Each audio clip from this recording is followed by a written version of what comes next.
3, 2, 1. Hello, I'm Coach Mac McCarthy, and today we're going to talk about what happens when you can't agree on politics with your partner, okay? Or voting in this case, right? We got an election right now. It's a serious thing, right? Everyone's got an opinion.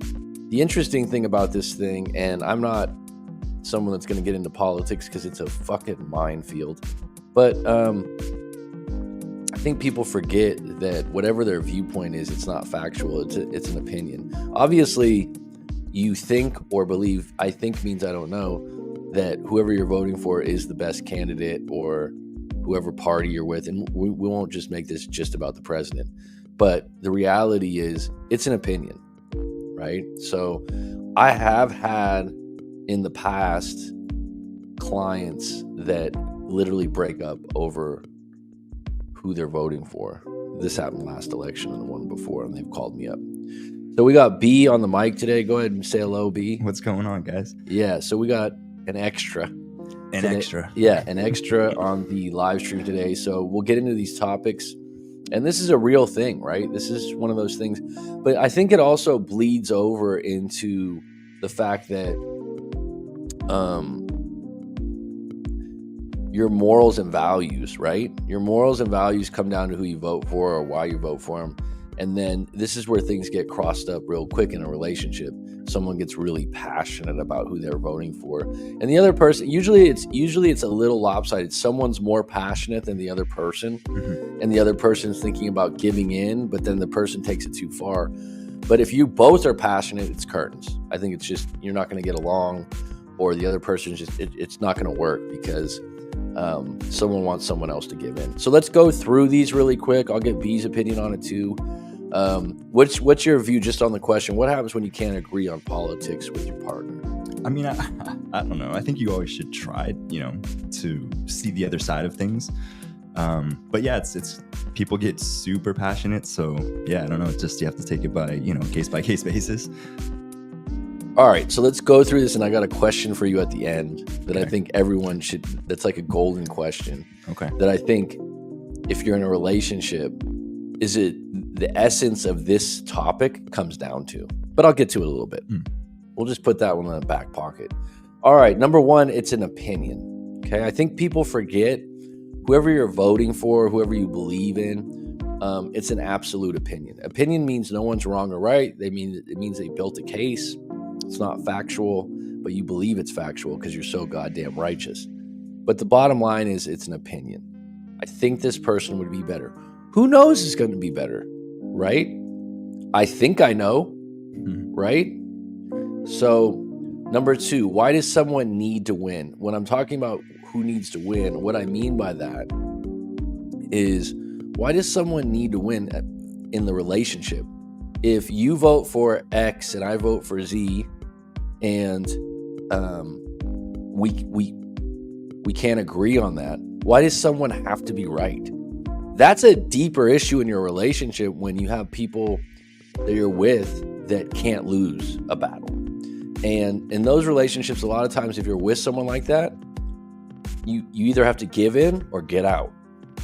Okay, so there's people out there that are like, oh, it's okay, so-and-so is just passionate, they just lay down, I'll vote for who you want to vote for, we don't need to get an argument on this.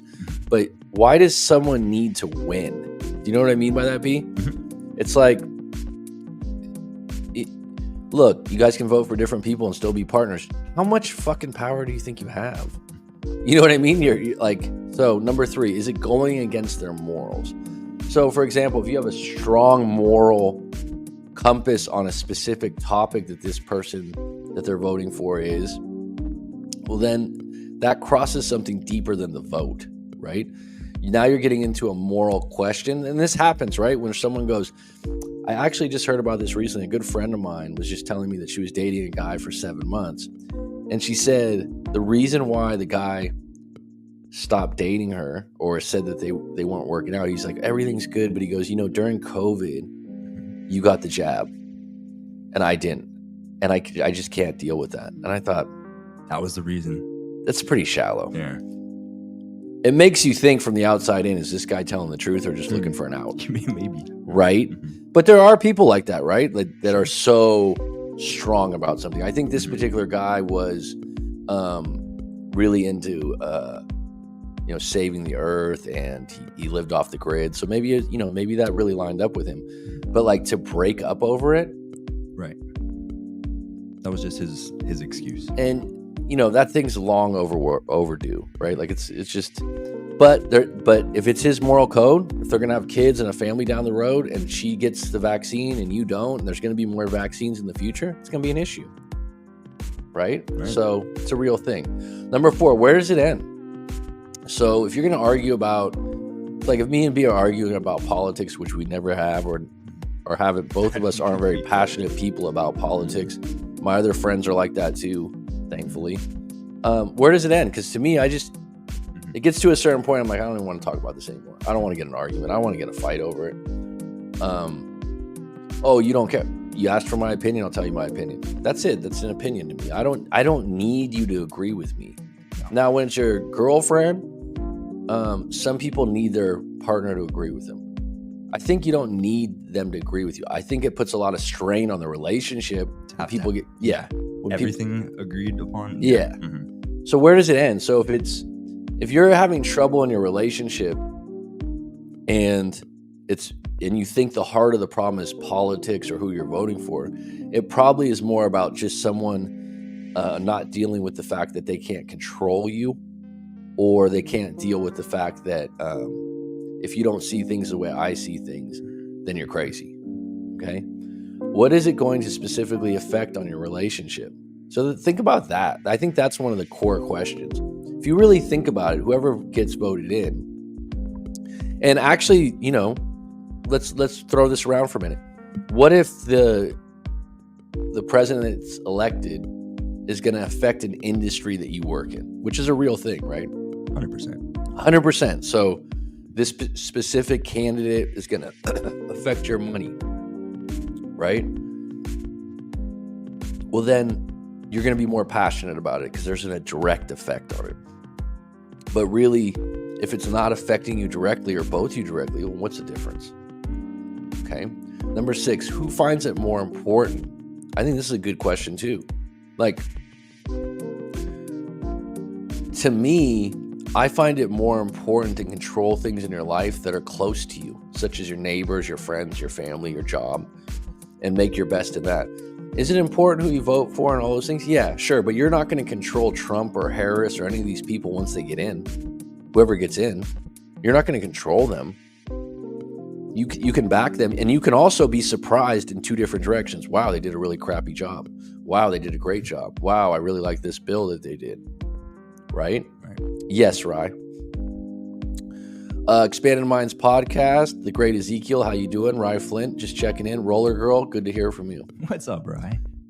Anyone that wants to mention anything about this topic, please throw it in. Politics aren't all about the states. So Rye Flint, if you have anything about Australia, but is this an issue?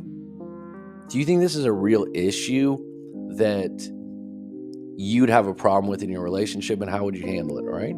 I've never had this in a like where it's been so bad. We've had discussions I've had with girlfriends where like you talk about it, but it's never been really bad. That being said, I've had clients where they, the guy's crying. He's like, I can't believe she said we pulled over the car and yelled at each other. It's like, okay, well, you kind of should break up then, because like I said, it goes back to, where does it end? I mean, if they're extremes, like if one partner is out there protesting on the weekends and the other one's, wanting to go do other things, it might be a little bit, hard then. But if they're on the same level where they both like protesting, or they both like, not, caring about politics, then it probably would work a little bit better. But what's up, Odd Carlo? You still in Texas? I hope you're doing well, my friend. No tax on overtime. What do you mean? There we go. Mm-hmm. That's something he wants, or is that something that's a topic? The topic of. So, full disclosure, B knows way more about the race and politics right now. I don't want to watching it for the last. I know. I haven't.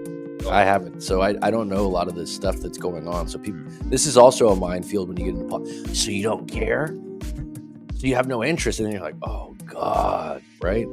Everyone wants to project on other people how much great, especially when they're doing something like, well, if you don't vote and I vote, or if you vote for this person, how much better I am than you. Well, that's funny, right, Flint? Because 2 days ago, someone asked me about it, and they're going, oh, we'll find out soon. I'm like, oh, when is it? So I'm like you, right? Tomorrow. Right? That being said, like I said, this is a real issue, but it's deeper than this, because if you can't agree on this, or you can't agree to disagree, then it's just going to be a problem throughout your relationship. This is actually a really good question about this. What's up, Sabina? Who finds it more important, right? So in that particular case, like let's say you're with someone and they have a background and they're a poli-sci major, or one of their parents was friends with one of the candidates. Because again, this doesn't have to just be the president. This could be the mayor. This could be, there's a lot of things we vote on, right? So who finds it more important? So you can, what do I mean by that is, what's their reason for finding it important? And can you kind of have some grace for that? Like, all right, I can. So my next question would be, are you willing to lie? What do I mean by that? It's like, okay, yeah, I'll vote for so-and-so.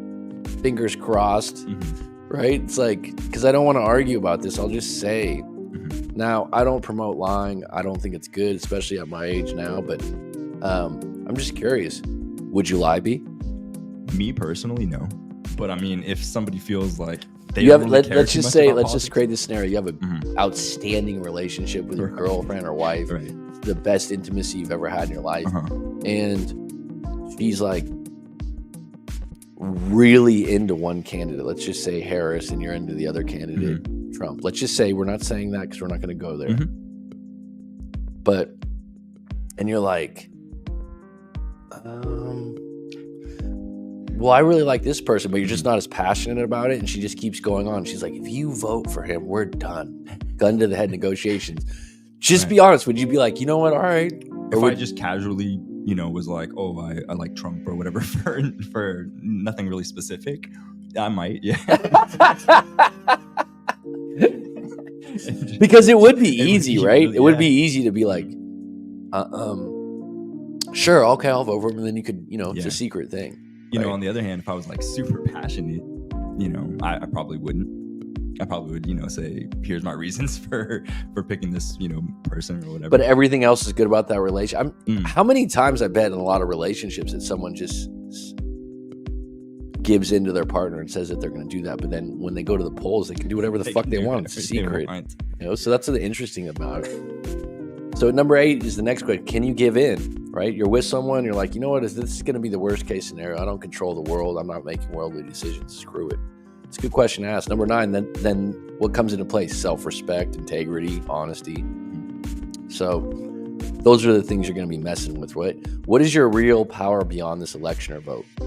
That's a great question. So, like, what is your real power beyond this election and vote? So you make one vote, your candidate wins or loses, your partner's upset or not upset. Like, so what you don't realize is you have way more power in regards to, like, I don't know, watering your lawn, recycling, being nice to your partner. Like, there's so many other there's so many other things that you could be in charge of that you have more power over. So now we can ask, how good is sex with that person? Is it worth to hide the election choice? You could say that. How deep are you in the relationship too? Are you like, have you just met, Let's not disregard how powerful good sex is when we're talking about power, right? If, and someone's like, no, it's not. It's like, well, maybe you haven't had good sex. So back in Norway, applied for diversity visa program, green card with the hope of moving to US. Well, I hope it goes well for you, my friend. All the best on that. Absolutely. It's awesome. It's a lot of, Sabina says, yeah, it's a lot of power. Like that would be more power to this. Now, full disclosure, this is not a topic I specifically usually like talking about. It's the timing. It's interesting. I don't know. It's the timing of it, right? It's the timing of it. But it does come up in relationships. And it seems like right now, the current election in America is very polarizing. If you're not for one person, you're against the other person. Where, I'm old enough to see other elections where it didn't feel that way. Sure. It didn't feel like, oh, you're voting for this other person, you're some kind of crazy lunatic. It's gotten off the rhetoric's just kind of like amped up over It's gotten over off the the years. hinges. It's gotten off the hinges a little bit. That being said, I was just saying to some people earlier that I mean, with the YouTube and the shorts and the memes, Trump is just, some of the things he says, it's funny. Oh, he kills it on that front. Like the the stuff, wit, absolutely. like the whatever team he has around that's doing that, like it's pretty funny. You wonder if like someone else is writing it. Oh yeah, there's got to be like Eduardo Martinez, how are you? So yeah, the Mary will be here. I've talked to Mary through text. She's doing okay. I think she moved to Kansas City. Oh, she moved. Mary gets around, man. Mm-hmm. Mac, you had those client stories who separated because of politics. Do you have any ones that? I had one in particular that was actually the last time Trump was running, afterwards. And this guy was like in his early 20s. And I'd say he's like 23, 24. He's actually half Thai, half American. And he said that she just like screamed and yelled at him and got like, and he was validating to me like his choice. And I said, hey man, you don't need to validate anything to me. The fact that someone's getting emotionally unstable over who they're voting for is a red flag to the sky. Like when people get emotionally unstable about one thing, it's not necessarily, it's just they're passionate about that. A lot of times it's more like this is how they process things, if that makes sense, rather than, it's just this topic. How you do one thing is how you do everything. Like 90% true, right? So if someone's, what people are not realizing is like I said, where's your power and what are you really affecting? You know what I mean? So that's how I see it. I would say though, like I told him, I go, you did the right thing, because where does it end? And like now that you did or didn't vote, now that you held your ground, if you hold your ground and then you give in, they're going to think you're weak too. So I mean, I don't know how you win, and then you become a beanbag, right? I wonder if has anyone ever written in, from your breakup stories throughout the years that you've been doing this about politics, if you can remember?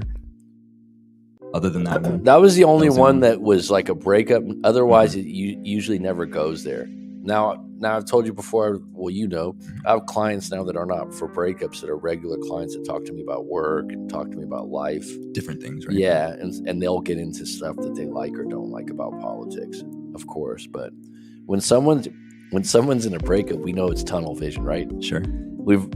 You're old enough now to be like me, but you've had enough. Don't call me old. What are you doing? You've had a couple, right? Yeah. And it's like, tell me I'm wrong when you're in the middle of a breakup or a tough breakup or a bad breakup. You don't go, hey, who's running an office right now? Like, hold on, let me get off the tracks for a minute. You literally are like stuck, right? Pretty much, yeah. Right? You can't just go, oh yeah, let's talk about the election right now. It's like, no. You've got bigger things in your mind. Right. It's like, I totally get it. It's obsessive. And the thing that people don't realize too is when they're obsessed over their partner, your partner's thinking of you too.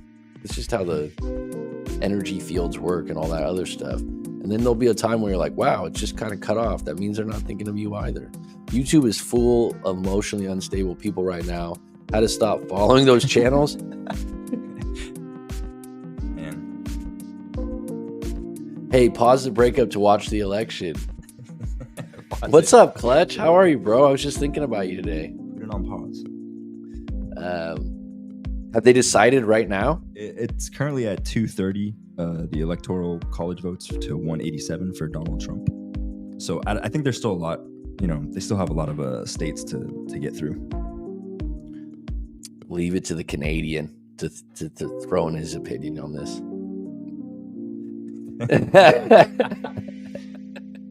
So what do you think, huh? Hey, they're and Americans. Here's the crazy thing: is I've a lot of Canadian friends. There's actually quite a few that live in Thailand, and they're like, "Oh, who's going to be president?" It's like, in Americans would be like, "Who's the president in Canada?" Although I will say this, I know the most recent one, Trudeau. Yeah, a lot of people don't like. Yeah, the Canadian here on a work visa and have no voice. Right? That's funny. When you're on a work visa, are you allowed to vote? Ignorant question, huh? You don't know that and you're American? You probably don't get to vote, right? would never let a Canadian be a vote in citizen. America. No way, man. You have to be a citizen. No way. Actually, I don't know. There's some pretty like crazy election stuff that, you know, like they're saying anybody can go pretty much and vote. You don't need an ID or anything. 20-something therapists and none fit into what you were looking for, Clutch. Okay. Actually, for municipal elections, I can here in Cali, but not for federal. Okay. I didn't know that. That makes sense if you work there. Mhm. If you have a work visa. In Why your not? like immediate area. Yeah.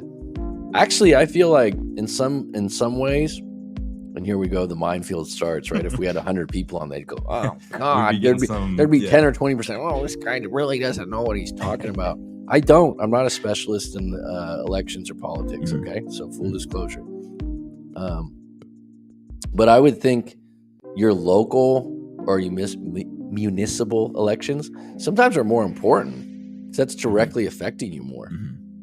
You know, the federal ones, that's a lot of layers there. There have been some pretty viral like mayors that have, you know, gone public recently because they've been corrupt and stuff. It's pretty Oh, funny. shocking. It's pretty funny. That's the other thing about politics, right? Power corrupts, all right? I was a history major. I mean, it doesn't fail over time. If you look over time, power corrupts, absolute power corrupts more, right? It just always happens. And you can look at power corrupts. You could witness it with fucking 10-year-olds. If you give one kid power, it's just how it is, Did you see man. the Stanford prison experiment? I was just gonna say, that's one of the biggest ones, right? Well, I witnessed it one time.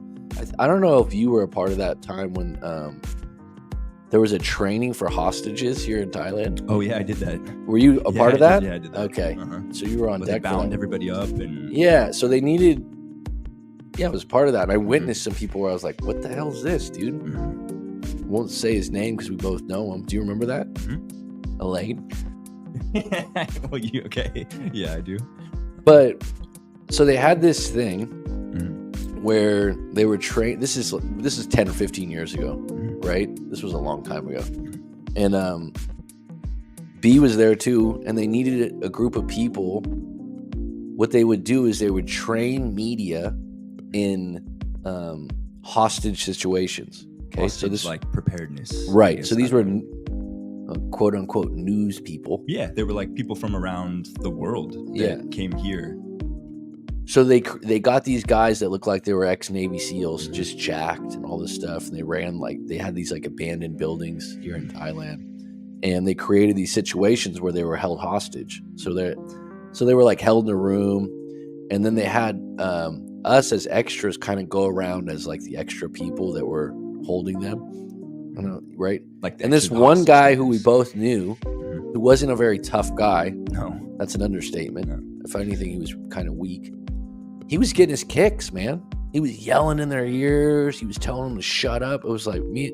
I remember because you were there too. I was like, "What is he doing?" It was definitely way above. Like, yeah, he was getting his rocks off, yeah. Man. And power corrupts a lot of times. It just does. And so he'd never been in that situation before where he had that. And this is why, we got these checks and balances and all this other stuff. Right.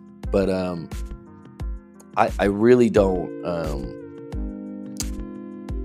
know the answer to the fact that the best people for a good president would probably not want the job. Family person or someone with great morals and all those kinds of things, highly, whatever it's going to be. I don't think they want the job. I think in the future, you're going to have a lot of ego people. That's just what it's going to be. So you got to. Well, the government's huge. Any group of people is going to have, a certain set, like a bad set of people that just want to, power for themselves. But. Oh, I know what Eduardo meant now. I didn't understand I misunderstood your quote when you wrote. What? You wrote 20-something therapist. I thought you meant 20-something years old. What he was saying is 20 different. Yeah, Clutch had went through 20 different therapists and none fit into what he was looking for. Okay, I thought he was saying like 20-something year old. I was like, what? Misunderstanding. One of the greatest things you can say to people when you don't understand, rather than, what do you mean? It's like, I think we had a misunderstanding. I didn't understand that correctly. Which happens a lot. Right. Man. So I guess judgment will come, but Clutch or anyone else out there, have any of you had a real debate with a partner, girlfriend, boyfriend, whatever you want to call it these days, where it led to some problems in your relationship, or you felt like, hey, this might be grounds to break up, or you thought, hey, maybe I didn't know you as well as I did? Right, like some things came like, out. No. Yeah, like, whoa, like you're didn't know. Yeah. Well, you're for that? Mm-hmm. What I think's interesting about like the States, it's the same things that always come up, right? That are important things. Sure.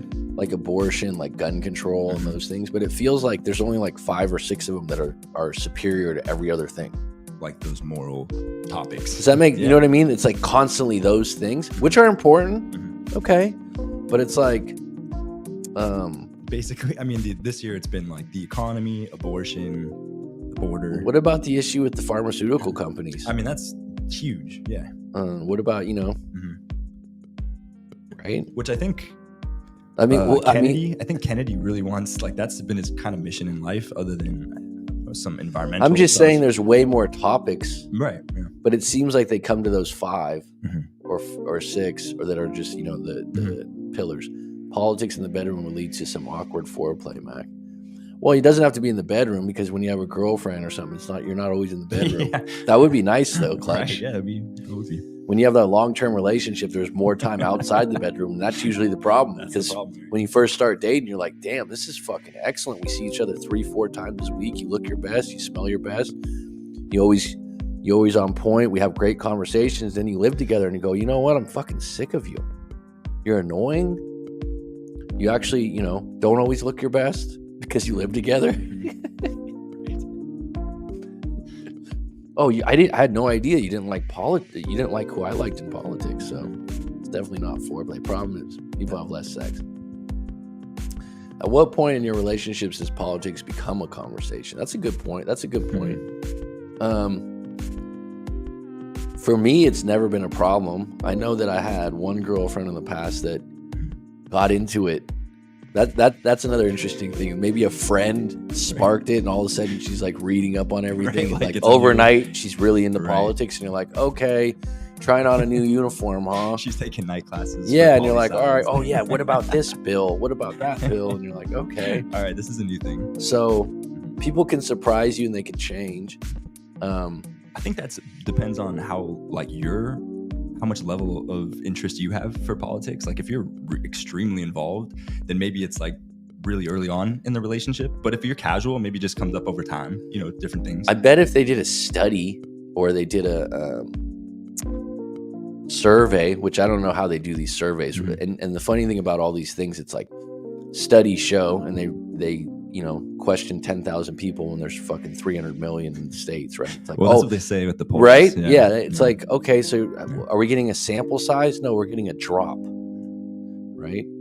But going back to Ezekiel's question from Expanded Minds, it's like, at what point in your relationship does politics become a conversation? I think when it affects both of you, like maybe like the topic of abortion, if you had an abortion in your relationship, then you'd be more passionate about one way or the other about that. Or something specifically like something with immigrants or things like that. Whatever it is. Border or something. Yeah, it's going to affect you both. But thinking about it, I think people probably that are highly passionate about politics probably have more trouble in relationships overall. Yeah, you're more contentious. I mean, like with things that don't, you when don't you agree think, with. Yeah, I would think, because I've had a few friends over the years that are really into it, and they're usually flying solo. But I mean, yeah, if you're that, hold on one position, and then someone challenges that, or they're uniquely with someone that doesn't care. Right. So they just guide that person wherever they go, and the other person's just like, yeah, like whether that's a man or a woman, whatever it is, they chose a partner that doesn't question anything. I think in Australia, politics isn't really that deep. Most of us all share the same hate. So well, you're gonna have to close that loop. Who do you hate, right, Flint? Or let's get to the bottom of this. Who do you hate less? That's what we're gonna go with. Gotta find a way to stay in the honeymoon phase forever. That's Well, good luck with that, hon. Yeah. Show me that red or green pill. Show me that pill in the Matrix. Yeah. Been looking for that for years, man. They never gave that option. Yeah. Hey, we figured out something. You can get AI involved and you can stay in the honeymoon phase for the next 25 years. All you have to do is just listen to AI and then you're good.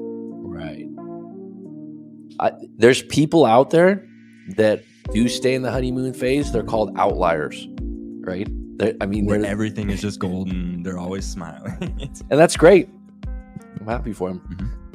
People right now are going, oh, yeah, that's not true. I'm in the honeymoon phase. Well, it's to be continued. And I guess that depends, like how long the honeymoon phase is, right? I don't know. I'm jaded.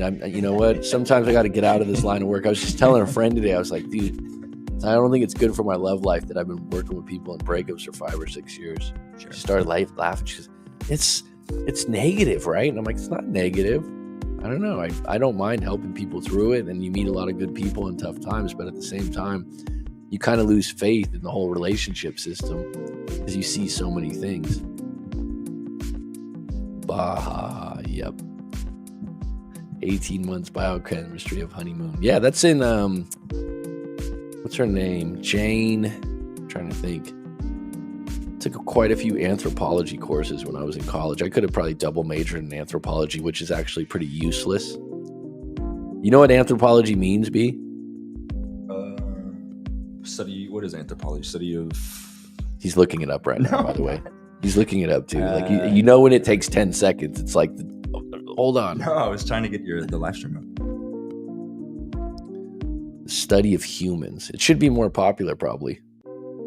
There's the honeymoon, but Jane Goodall, I think that's her name, and she studied primates, and she said there was a honeymoon phase with primates. I don't know if that's true. However, you can develop a dopamine addiction to prolong it. There's the honeymoon, but there's security. You can't put a price on security. Well, I would use the word sustainable too, right? Like if someone's emotionally unstable, right?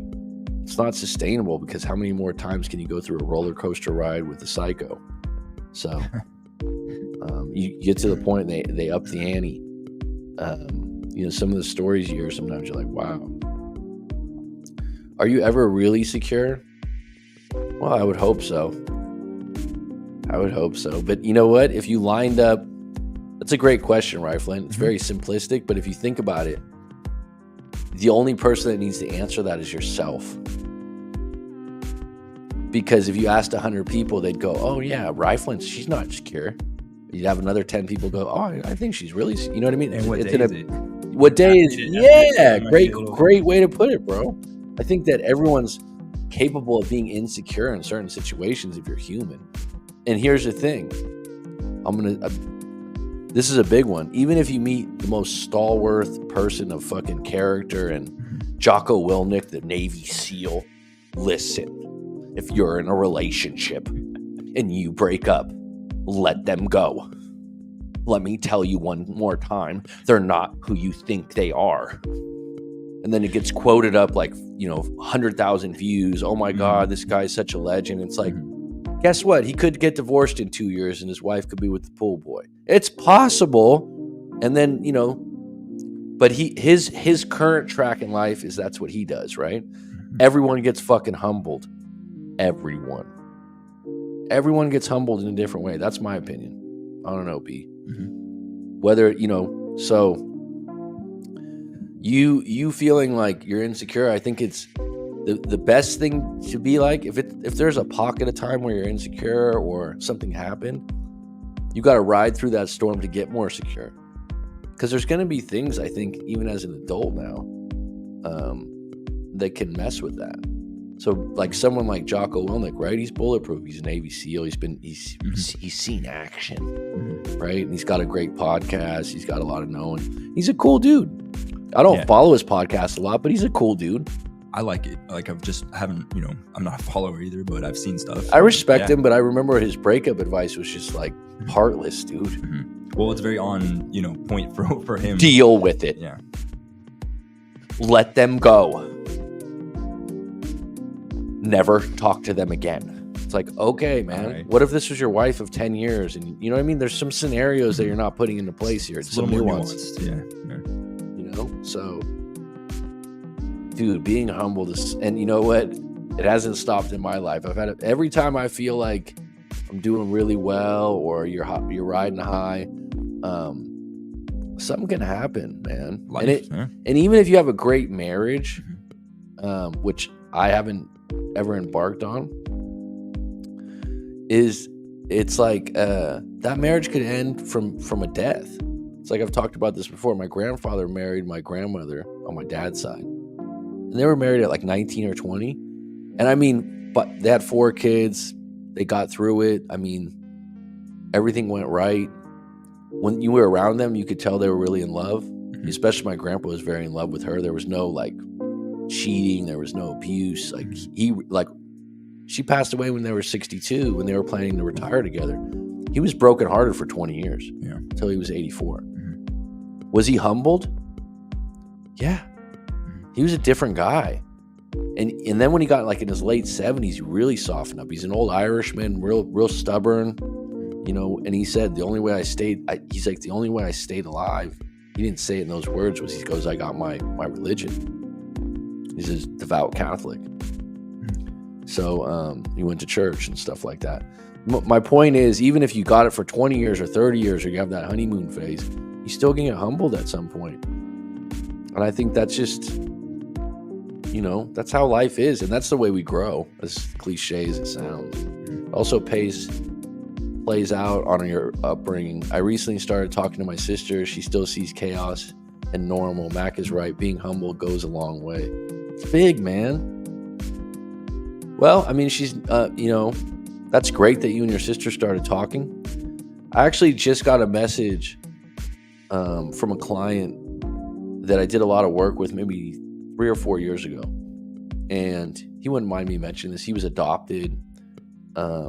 His parents, I think, were pretty well off, but he just had a lot of issues with the adoption. And his mom, he never knew her. And he remembered being dropped off. We did a hypnosis. Yeah, he remembered he was like 2 or 3 years old being dropped off. And like that memory is like, yeah, we did a hypnosis going back to the situation, and it was deep, man. And the parents weren't the best. I won't go into those details, but there was you know, some levels of abuse and different things. And he had a really hard upbringing. Saying that he just today sent me a message that father of his died. And I had told him this in the therapy. This is kind of making me emotional. I had told him when we were talking, and he had all these issues with his dad. And guess what? Everyone's, you know, no one wins the race of who had it worse. No one wins that. right. We all have our stuff, man. So like, no one wins who had it worse. But one thing I did tell him, I said, spend some time with your dad, because his relationship wasn't all bad. It wasn't all bad. And the thing is, your parents, someone helped build them like that. I'm not giving them an out, but they were raised by someone that put those morals and values into their experiences, and they never got therapy, or they never worked on themselves. And those weren't even things that were promoted when they were young. You know what I mean? My dad, who's 76, he would be like, therapy? Get the fuck out of here. For a long time, it was considered like crazy to go. Right. So that being said, when he told me today that his dad passed away, he sent me the email. He said that he instantly forgave his dad for everything. Wow. And I felt that message when it came through. Because I know when my sister passed away 5 years ago, we had some issues. I don't even feel comfortable saying that, but like there was just some issues, right? And I felt the same way. Like anything I had an issue with, or it was done. And all that distance that we had when maybe the last couple of years or something, and it wasn't like we weren't talking or anything like that. It was just we didn't have a great relationship prior to her passing away. It was alliterated to, I love my sister, I miss her, and I wouldn't say anything bad. And so I felt that in his message. And he was battling his dad for years, and I told him that years back. I go, listen, you're not going to know it yet, but when your dad passes away, you're going to feel different about this.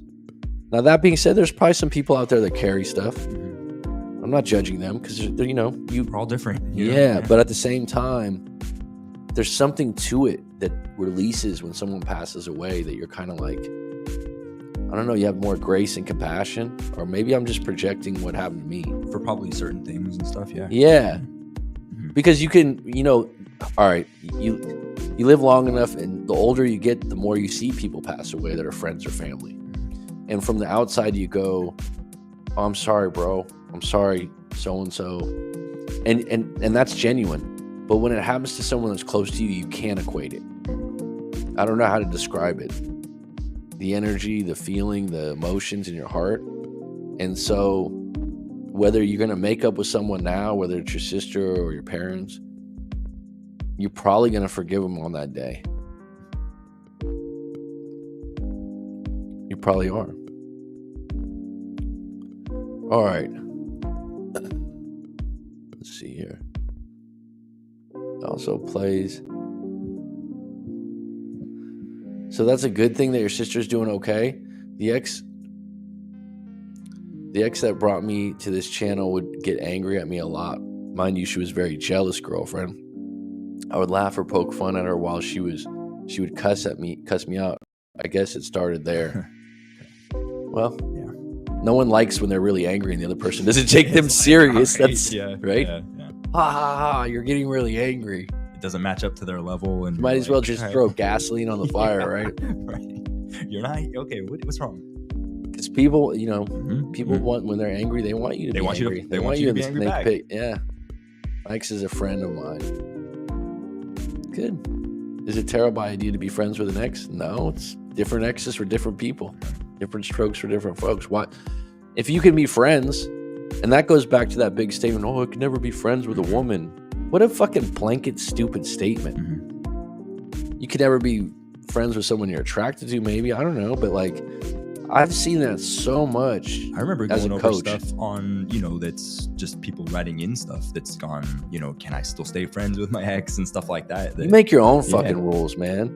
You make your own rules from your own morals and values. And if that person's a good person, you had a good connection, don't listen to Steve Harvey.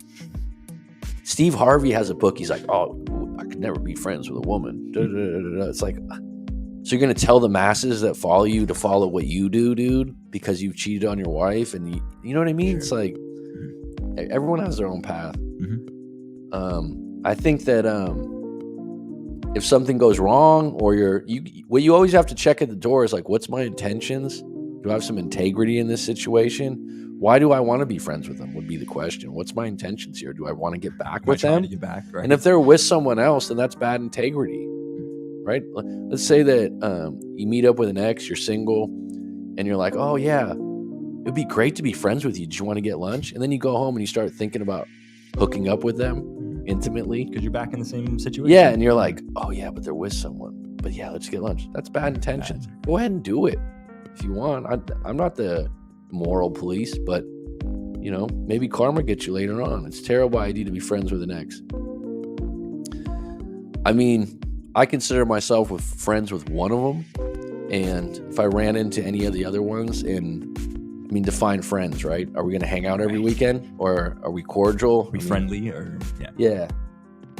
On good terms, right? We were together 16 years. I left 25 years ago. We remained friends 41 years. Well, that's some good math. I like that. That's a way to put it into factual things. Let me just break this down for you really quick. 16 years. I'm with Rye. I don't want to be friends with my exes. I'm on the same. I mean, I would say this. It's not really easy right after. Right. That's When the dust clears 3, 4, 5 years later, why not? But like I said, at what extent are we doing? We're going to dinner all the time. That's what I'm talking You about. including Like, him I in don't need family that. events? Yeah, I'll be nice. I don't care about that. Eduardo, you never had such an experience in life before that ex-girlfriend. So that's for Eduardo. My ex cares about me as a longtime friend, and I consider him the same. Sorry. Good. Listen, when you're with someone for 16 years, that's a deep connection, man. 16 that's a long time. Yeah. Oh God, I work with people in their 60s that still act like children. No self-reflection, no therapy. It's awful. Excuse me, would you like some help? That's funny, dude. That's funny. Well, that's my dad. What are they gonna do though? I mean, they know no better. And here's the thing: if you've gotten that far and you eat shit and sleep well, you survive. Why would you get therapy? I think people now, it's advertised a lot. It affects people more, and it just wasn't an option. I don't think. That's the defense mechanism. Clutch can answer that from a psychological point of view. I'm sorry about your sister, Mac. What year? I get it. My brother passed in 2019. I don't know the exact year, to be honest. I think it was 5 years ago. But yeah, you know, I'm at peace with it. I'm one of those that believes she's in a better place, and she was in a lot of pain before it happened, and so I'm okay with it. But I'll tell you what, when you lose someone close to you, it hits you at different times, privately, and surprises you. It does. So, and you can honor that too. You know what I mean? You have your moments. Don't fight it. That is something I regret not talk about. Eventually, when you heal or you feel different, people had normalized trauma. Finding someone stable hard. It's not for everyone. Steve Harvey, the blueprint of a stable relationship. I mean, I don't know if I mean, anybody that's like a public figure or out, you know, it's like a celebrity, like, I don't know if they're ever going to have a normal relationship. So it probably doesn't apply to most people. Well, I mean, they go, all right, what book can we get out there that you can be an expert on? Right. He became the Oprah for a little while. And I don't have anything against Steve Harvey. The Oprah for guys. Yeah. Right. I don't have anything against him. I'm not a big fan as far as his humor. I don't think he's extremely funny. But that's just an opinion. I think he's like funny. Like I've heard things that he said, you know, that he's just a generally funny. I've never seen like stand up or anything. I know you prefer more cheesy humor, and I like stuff that's more more sophisticated, cynical, and sarcastic. But at the same time, who's right or wrong? We're talking about voting and election. Same thing, dude. You know what? But what my point was is like he put out some book on dating and then was answering all these questions, and in my head I'm like, all right. Let everyone just full disclosure, he's just projecting what he's done in his own relationship, which is fine. I don't want to be friends with an ex, LOL. Good, you got a choice to make. One vote for that. Also, when I was a child, I was terrified of palm trees swaying back and forth during windy days. That subsided as I got older. Now in hindsight, I don't know why I was like that as a child. Might have been from a past life situation. Could have been past One of my hypnotherapy friends would have said, oh, maybe that was in a past life. But that's a scary, I mean, like, that's always in scary movies and stuff, like, the wind blows and the trees are swaying. It's kind of scary. I remember one of the toughest ones I had. I think I've talked about this before because Sabina will always call me out. You talked about that one, or Rob IS. In a previous live stream. Yeah, they've seen so many live streams. Was, there was a kid that was abducted in this movie, and it was a true story. Okay. And he was like 7. And at the time, I was 7. Okay, so you right, and he was walking home from school. At the time, I used to walk home from school. I always walked home from school since I was like 5 or 6. I did too. Always. Not always, but I did maybe like half of the week or something. Yeah, and it was, I don't know, it was probably a mile. It wasn't close. No, it was different. It felt different. Like nowadays, I rode my bike. So I watched this movie, right? This kid was abducted for like till he was like 18, and then he got away. Should have never watched that fucking movie, dude. I needed someone at the house till I was like 11 sometimes, or 10. Just because of this one movie? Not all the time, but if someone was gone for... Yeah, that used to bother me. No, I wouldn't say 11. I'm exaggerating. I would say till like 8 or 9. But that movie, I remember thinking like, whoa. That's how you get programmed, man. But saying that, it's a possibility. But maybe you saw a palm tree fall on someone, but... It's random. You could start with that. Do you remember we were out at dinner at that one place and a big palm leaf fell and crashed on the table? Do you remember that? We were at it was like an Italian restaurant. I was there? We were sitting outside. It was like a big dinner. And we were sitting under the palm tree, and the big palm leaf came down and fell and smashed the table. You don't remember that? I just blocked that out. It was such a trauma. God. It was so much trauma. It was crazy. It was so much trauma. I just never went back I to that can't believe place. you don't remember that. That is crazy. Yeah, it was insane. Isn't it funny what some people hold and some people don't? Mhm. I just let go of that palm tree a long time ago. It's been 6 years since my breakup, and I would not consider speaking or being friends with that ex. That's just my personal morals and values. Might be different for Roller Girl. I respect her choice. Yeah. Well, she's Roller Girl. Mhm. Come on, let's keep it honest. She lives in Vegas. Over there, they stay friends. Oh, yeah. Mac, check out Suzanne Geisman. Suzanne Geisman. Do you know who that is, B? No. I don't know. What I is don't even know who that in is. reference to what? And I don't even know if I'm saying it correct. Geisman. Ezekiel says, what do you think makes people more passionate about politics to the point that they would cut off a relationship for the sake of their beliefs?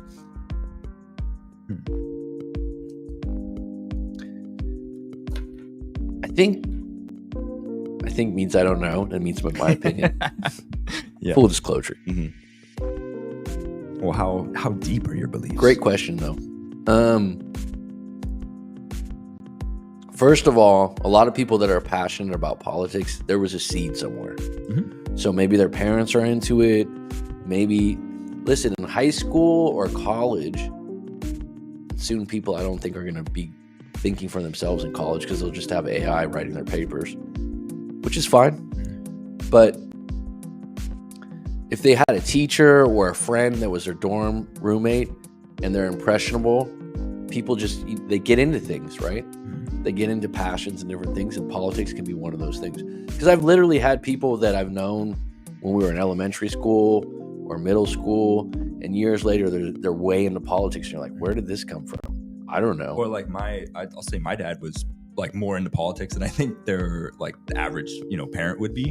And so I had a like kind of ideology growing up. And then, like you said, I got into a, school and then all this, different things started coming at me and my views changed and, whatever. So it definitely does shape. That's what I mean. Yeah. That's where it gets, right. When I was a kid, my Mhm. dad never voted. Mhm. We never talked about it in the house. If anything, my dad would just make jokes about people or talk shit. My mom never talked about it. My mom would vote, but she was never into it. Also, so. too, like what might make them more passionate is kind of like what you said before, like where your situation is. Are you on the border? Like, are you really passionate about, that topic? So, it might just more directly impact you than I think other now people find significance in their opinion. people. Yeah. So, Right. for example, if you're with YouTube and the internet now, and I'm going to get to the second part of that question. There's more than voices. Ezekiel. Yeah, that's grabbing your attention, but also you're like, oh, this is a big topic that the world's involved in, so let me have a significant point to make. Okay? Whereas, like, how's your life as an individual? How do you treat the people around you would be a better question. How are you making the world a better place? So let me complete what Ezekiel asked. What do you think makes people more passionate about politics to the point that they would cut off a relationship for the sake of their beliefs? Is it a combination of trauma and agreeableness? I think if someone's willing to cut off a relationship, I think it would fall under the character type that they have to win. And they have issues with never being wrong. And we know people like that. I've never been with someone like that in a relationship, but I've known people like that. I've seen them in relationships and they run the show. And if they don't run the show, there's a problem. And Sure. I don't know if trauma's involved in that, or I mean, it could be, right? Like that could be someone. it could be, but like it could be, or there's people. Here's another example. People that have been bosses at their job or owners of businesses tend to not agree with people very often if they don't agree with them, because everyone has to fall under their lead. Well, they're a better leader, I think, if you're less agreeable, right? Then Well, no, let me back up. Let's say you have someone that owns a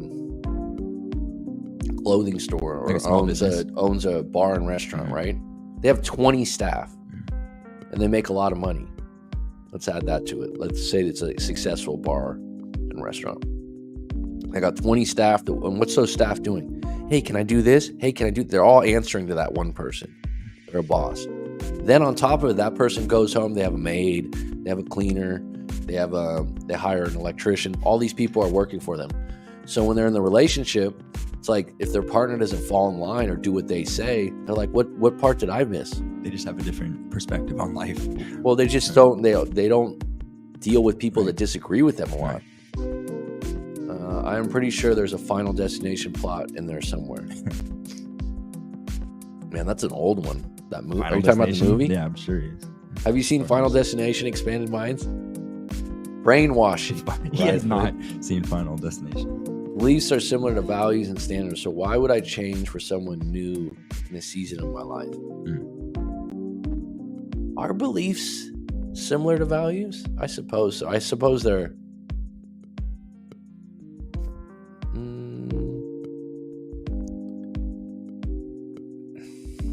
they go hand in hand, that's for sure. Yeah.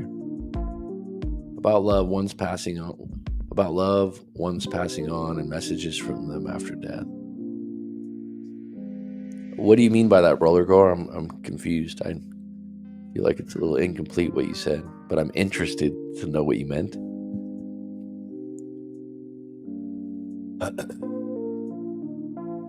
Like spiritually? That's an interesting thing, though. There's a lot of people that have had dreams or situations where they've talked to their people that have passed away or something like that, but they never tell anyone. I've done some hypnosis where we've taken someone to meet their... Oh, you took me to hypnosis, and I wasn't really a believer. I mean, I knew that there people do get hypnotized, but that was the first time, and I was out. I was somewhere. Yeah, it's pretty good. South Park did that episode of the giant douche versus the turd sandwich. Sums up politics pretty well. Currently, are you talking about the current election? Probably. I don't know. South Park did this episode of the giant. Yeah. Well, I mean, it's interesting that there's only two choices. You get more choices at an ice cream shop, right? Well, they do start out with a lot, I guess. I mean, there's primaries. Yeah, but then everyone knows who has no chance. So, it's kind of... I mean, it depends. There are years like where there's... Even the people that are the quote-unquote dark horses or a possibility, they never get in. So it's always written. Nobody thought Trump was going to win in 2016. I did. No, in 2016, like before he was on... Like, he's run before. And I did, because not after. I'm saying, like, not after he was the nominee for the Republicans, but before... Like when I thought, because the reason is he's been in the public eye since he was in his 20s. Right. Like, he's got 50 years of notoriety. So. Oh yeah, he's been in the public. In general, it's pointing out that both sides are flawed but refuse to self-reflect. 100%. Both sides have flaws. Everybody has flaws. Right. Right. Take responsibility for your flaws. And whatever, if you're on one side, whatever, like, understand that, you're flawed. No one's perfect. All right. I think it's been a good hour. I usually don't like to talk about politics just because I don't care that much sometimes, to be honest. But it's going on right now. You have to care. You have no... excuse me? Do you think the election is going to affect how many people date moving forward? How people date moving forward? You know what? It's been more contentious through the last, 10 years. So maybe. That's a good question. I don't know. I mean, that's one I would, I don't know. I don't know how to...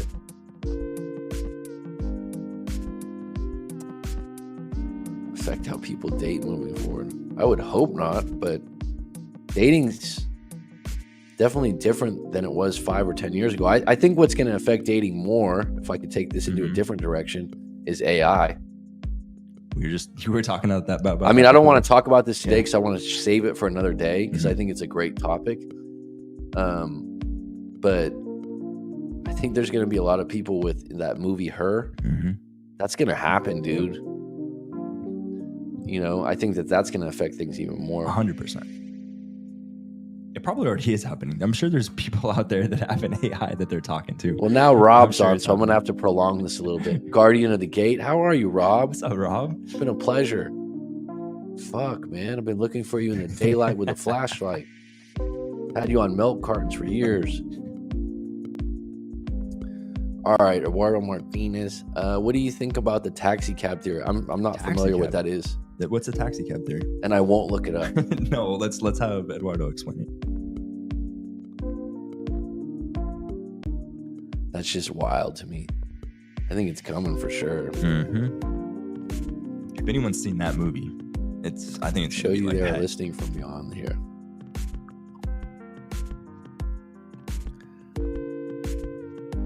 Milk cartons. Yeah, you're saying it now, but maybe in 10 years it'll just be fucking normal, huh? 10 years is a long way away when you think about it for whatever's going to happen with that. And everyone's, oh, I wouldn't do this. It's gotten pretty quick. How quick it's moved. What is that called? Rob will know right away. Isn't it every year and a half or 2 years technology doubles? There's some law. I can't think of what it is. And I think AI is crushing that law. Or I can be your AI boy. Yeah, there you go. It's called I don't know. Everyone's laughing about it, but I think Yeah. people are already doing it. Every 2 years. Yeah, every 2 years, like technology doubles. What's it for AI? It's just gonna, you know what I mean? It's gonna be working on its own. What's it gonna do with? They say quantum computing. What's Moore's law? Thanks, Yeah, the there great you go. Clutch. Moore's law. You'd be great in a pub quiz, Clutch. Yeah, I would have you on my team any day of the week on a pub quiz, dude. I can see you walking into the pub quiz late, and they're like, "God damn it, sit down, man. Clutch, come on, we need you." You got a lot of carnal knowledge. Dating Jeopardy. Jeopardy. There you go. You do though, huh? You're just one of those. You retain a lot of knowledge. You read a lot, I think. Or I like Australian. I like the Australian accent. Moore's law. Yeah, Moore's law. Taxi cab theory is a hypothesis that originated in an episode of Sex and the City and suggests that men settle down with the first woman they pick up after deciding they are ready to settle down. Well, no. I'm not going to go with a theory that comes from Sex and the City, but great question. And Ezekiel from Expanded Minds podcast. And by the way, check out his podcast. It's good. It's good.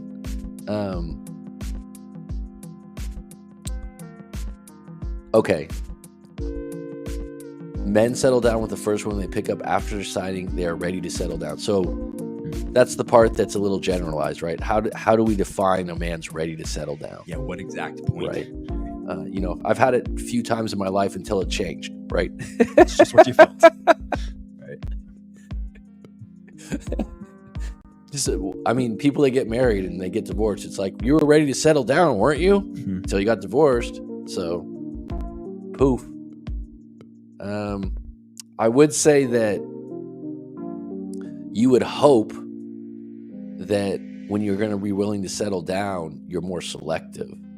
The idea, though, is it depends on where you're at in life, right? So if you're going to settle down, you should become more selective rather than, she's cute, I'm going to hook up. That would come with more wisdom as you get older, because I believe a lot of times in your 20s to mid-20s, most people, especially in this day and age, don't like to settle down as much. Men are like cabs. When they're available, their light goes on. They awake one day and decide they're ready to settle down, have babies, whatever, and they turn their light on. Next woman they pick up. So I'll put myself out there in that sense. To me, with my knowledge now of seeing all these breakups, if I'm ready to settle down, I'm going to be very selective, and I'm going to have my red flag out all the time because of my experience and what I do. So I don't think it's cut and dry. Chaos, self-loathing, isolation.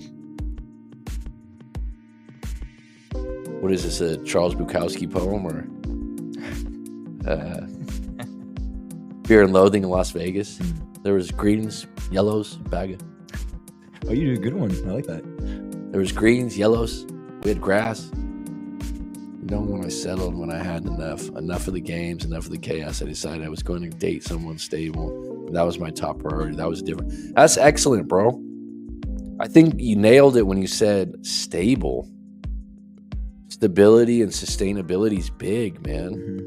I will say this, absolutely 100%, men are more attracted to women that are attractive. Now everyone's going, what do you mean? Of course. I'm just saying, like,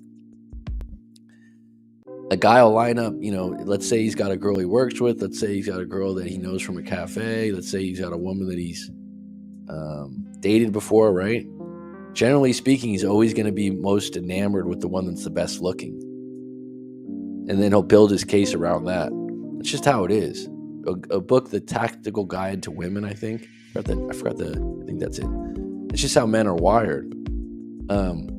With time, over time, if you're going to settle with someone, you better sprinkle in personality, sustainability, someone with some kind of career, because all that shit falls into the relationship and affects it. Attraction is this exterior shine on a car that you don't know what the engine's running on. Right? It's like if you went and bought a car, right? And you're like, damn, this is a badass Mercedes, man. Have you seen? Right? It's like, ooh. Have you seen some of those on and YouTube? By the way, I don't love Mercedes that much. I'm saying, like, if I had to pick a car, it'd be like a 1960s Mustang or something like that. Yeah, something like that. That being said, right? Let's just say it's got this beautiful shine. It's got the leather seats. It's got this, and you open up the engine, and it's just corroded, old. It doesn't run all the time. That's what you're doing when you're dating. And in the beginning, you're like, oh, this is great. And then the engine doesn't run. And that's the personality. And it's not sustainable. And then someone's in it, and then you invested all this time in the relationship, and it sucks.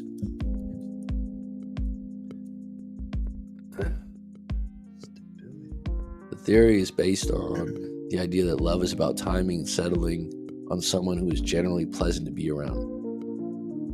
Yeah, but the one part that you mentioned about that, and thanks again for this, Ezekiel. After deciding they are ready to men settle for the first women they pick up after deciding to settle down. So the way I read that is the fact that you're not using a lot of discretion. You're just picking the first one that comes. My point would be selective. That theory could lead to divorce. They all can, Rob. I don't know. I don't know. I think that you got to look at life now too, that people change more because people change jobs more, they change religions more, they change their viewpoints more because there's just so much more information. Just coming at them. Yeah. Right? That theory could, thanks, expanded on this podcast. Moore's Law. Also, hey, Eduardo. When I settled, when I had enough, okay, that was good. I personally don't want children. I know in my heart and soul that I'm not built to raise a child. I'm 27 and can barely wake myself up to get ready for work. I can't imagine feeding a human being. Well, guess what? If it happened, you'd step the fuck up because you're a good dude, right? So sometimes you don't plan it, but it plans you. Yeah. So I've had a lot of friends over the years that didn't plan it, but then when it happened, they consider it a blessing and it kind of makes them grow up. So it's not necessarily all that. That being said, at 27, you got time. You're still You young. can change your mind, Come on. right? You don't need to sign a contract, getting rid of all your seed yet. So Clutch had enough games. That's cool. Stability is the best option. In the modern world, finding mentally stable partner is rare. I think you got to really figure out where you're meeting people. Like, I'm serious. Yeah, I mean, right, where are you hanging out, dude? Yeah. If you're hanging out in places that are, Pool halls. yeah. I'm gonna hang out at the pool hall every night. Saying that I just played some pool last Actually, week. pool is pretty fun.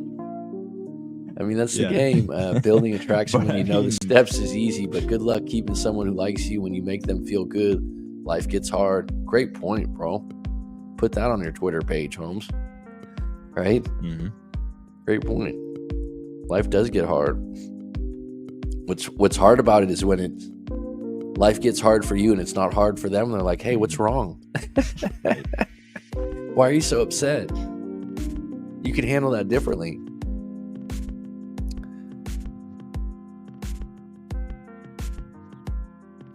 You're currently in a pool hall high dusting? Might work. Yeah, work. Okay. I didn't have any knowledge of that, right? Yeah. Are you still in Vegas, Eduardo?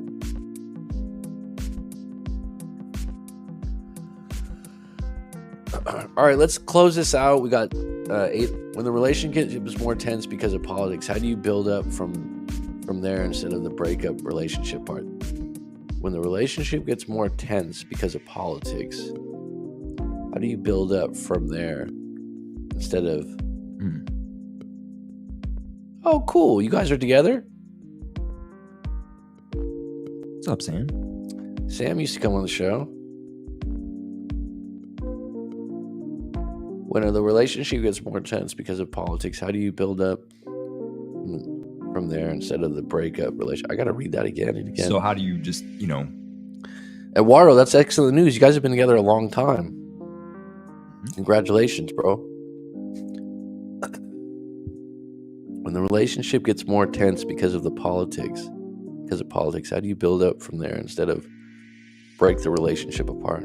Well, I mean, that's going to be a nuanced situation, right? What's the issues? Like I said, you have choices, you have options. This is what I do when you do coaching. It's like, let's look at your options rather than me tell you what to do, because I'm not you. So I would say,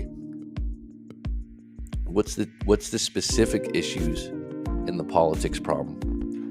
If it's like, for example, abortion's a very sensitive topic. It's obviously more sensitive for someone that's gotten an abortion before or hasn't. You follow me? So some people can be non-negotiable on that kind of a thing. And who am I to say for them to give in for that? So how would they build up from there instead of break the relationship? I would say that they're going to need to come to a common ground and explain why they're choosing each other, choosing, what politics they're in, hopefully to respect that. But it's probably not an issue that's going away every 4 years. And if that's going to be an issue, there's probably going to be more issues that are deeper than that. I would say it would be better off to break up if you guys are going to fight over politics all the time, because love should prevail. You'd hope, right? Mm-hmm.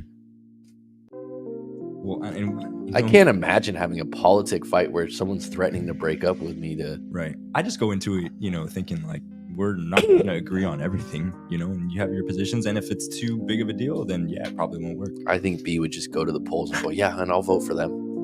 And then just do it on his own. I have a sneaking suspicion that's what he would do. And then I don't know. For me, I'd just go, you know what? I just won't vote. Fine. It's okay. But I've never been in that situation.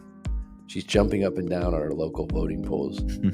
I skipped on voting. I just wanted them to stop calling me and texting me every day to give them my vote. Oh, God, they do that? Yeah, I'm sure. I'm sure they call every day. It depends on the people. Some people are unable to move from their position. Don't make politics a foundation piece, for sure. Settle a fight based on the polls. Yeah, that'd be a good way. That's actually really good. It's like, all right, look, if mine wins, you buy dinner. If yours wins, whatever. I'm sure Clutch has something better as the winning piece. Eduardo in Vegas, howdy neighbor.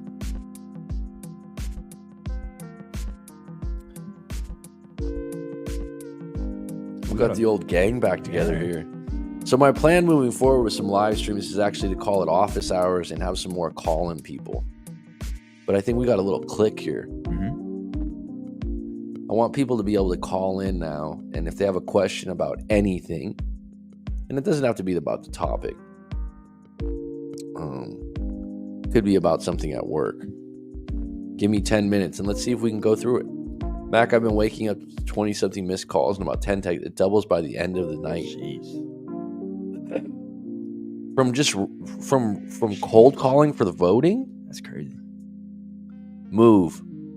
Get your number taken out. That's ridiculous. I'm sure it's because it's Vegas, because Vegas is a swing state. Oh, that's so where all those swing states are going to get the most. No one's going to call in California, pretty much, or whatever.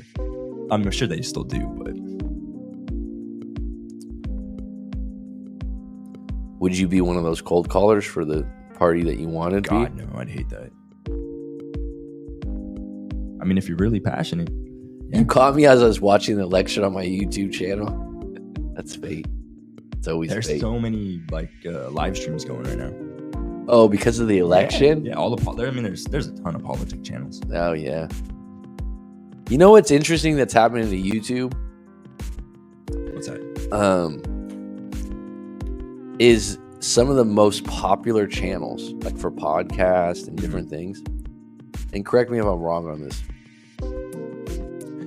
are people that are teaching other people to have better channels. Yeah. Like the podcast is about let me have these other influencers or successful people on to show you what they did, and that channel's big, or how to do better stories, or how to do this. Kind of like a pyramid scheme.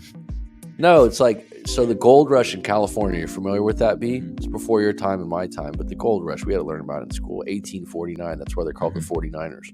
So, who do you think made the most money during the gold rush? Maybe like the people that sold pans or something. Exactly. Yeah. That's how Levi's were made. Mm-hmm. Levi's came from the gold rush. People that sold the axes and the shovels made the most money. Mm-hmm. It's the same thing on YouTube now. It's like, you want to start a channel? Right? Mm-hmm. Here's how to do it. 2 million subscribers. When I don't recognize a number, I mute my mic and I don't say anything. Eventually, those calls stop because they list you as inactive. You know, I was just in the States for a year and I was just shocked that they're still cold calling all the time. Just shocking. You don't get that when you live You abroad. have like a private number. You don't get that here. No calls. No. I get texts. The elections we have here are different. Oh yeah, for that stuff? No, I never. You're still in Canada, huh, Rob? You can't get out of there? Where would you go if you moved from Canada, Rob IS? You're gonna piss off all the Canadians out there. Where's a place where you can spend all your Bitcoin with freedom? That's 88 text messages on my iPhone? That's ridiculous. That's criminal. Are you serious? Oh my God. That should be criminal. It is. That's crazy.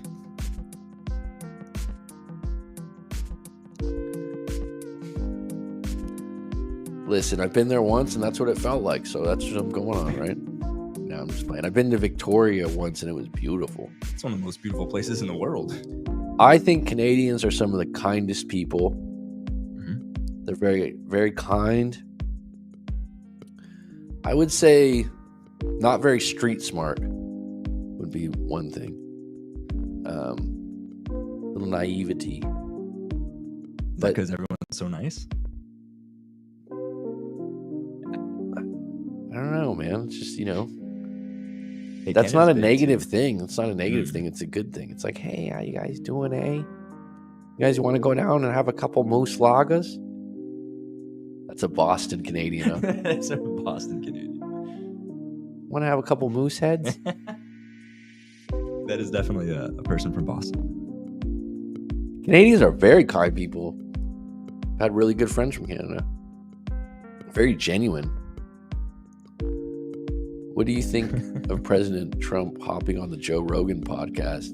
Crazy. Is this a sign that podcasting live streams will be the new form of media and relaying information? What do you think of President Trump hopping on the Joe Rogan podcast? I think it's great, dude. I think both parties should have done it. I think that's the best way. I mean, the whole debate format's kind of outdated, I think. But, like when they just go up on stage and they have 2 minutes to talk about a certain thing, it's like... Well, it was a matter of time.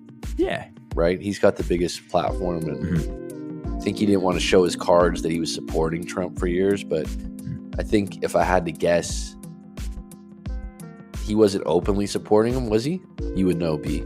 He just threw support in, I think, last night. Really? Yeah. He just on Twitter or X. If I had to guess, I was going to say, is this sign that podcasting and live streams will be the new form of media and relaying information? 100%. I don't know if podcasting overall, but I would say I think podcasting does a lot more. They have a lot more numbers than like the mainstream media does now. Like if you look at CNN's numbers and stuff, I don't think it's comparable. I think podcasting's... I just saw somewhere that Elon Musk is thinking of buying CNN. That's crazy. I know MSNBC is for sale, I think, the last couple days. Yeah. So who's the biggest podcast then? Rogan. Valuetainment's up there, huh? Rogan through all the channels like Spotify, Apple, YouTube. I think he's the top by far. What is it? What do you mean? It's too bad Canada turned down Bermuda, meaning that you guys could have claimed them. Victoria's gorgeous, man. Victoria Island. It's probably one of the most beautiful places I've been. Good question. Either somewhere warmer or possibly another place in Canada. Don't go to another place in Canada, dude. Come on, man. Spread your wings, dude. Maybe Mexico. A client of mine just moved to Mexico City. Loves it. They actually sell Moosehead in Thailand. Says the guy that never leaves Canada. How'd you figure this out, dude? Moosehead. What is Moosehead? Moosehead's a beer. It's a cider, isn't it? Moosehead's a lager. Because I think It's a lager. I think I have bought it here. Moosehead's a lager. It's green. It's a green bottle, right? It's a different looking. If I'm thinking of it. What's the Labatt Blue? I think is the number one beer over there. Labatt. What about PBR? Is that an American or Canadian? PBR is definitely American. I think. Is that the same? No, it's Pabst Blue Ribbon. Unfortunately, I know that. My dad used to drink that a lot. I miss Keith's. They don't sell it here. Keith's is a beer name. Keith's? This is when the live stream just goes off the rails here. We're talking about beer.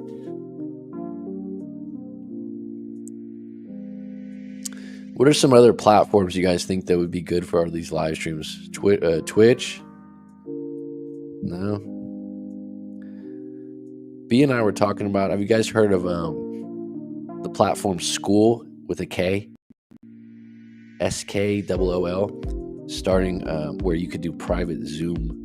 Would you guys be open for a monthly membership fee to do private live streams like this? Rob IS is like, if it's $1 a month, if it's $2.50. I remember when I was talking about memberships before, I was like $10, and Rob's like, it'd be way better if it was $2 or $3. The other big one is Steam Whistle. Steam? I don't even want to inquire about what Steam Whistle is, but I know that one. that's it. Stop thinking that. Get your mind out of it. Steam Whistle's the name of a beer? It's an OnlyFans channel, or what's going on here? When you look at the other dating podcasts, do you do your research on the person behind the podcast to understand why they give the advice they give? No, I've never done that. When you look at other dating podcasts, I've never researched other people. I've been told things about other people, but I haven't researched them. That Notebook LM is supposed to be an AI thing where you can research everything and anything. It's crazy. Well, what it does, like it'll break your whole topic down into a podcast, an AI generated podcast. It's crazy. I mean, the business seems to be short, quick videos. Yeah, you're right, dude. You're right. I'm a dinosaur. I'm getting my own fix because I just like to talk. Let's fight the fight. Yeah, I think Kyle, who was on my last live stream a few days back, he went to TikTok and he was like, man, you got to get over here. You got to get over here. There's way more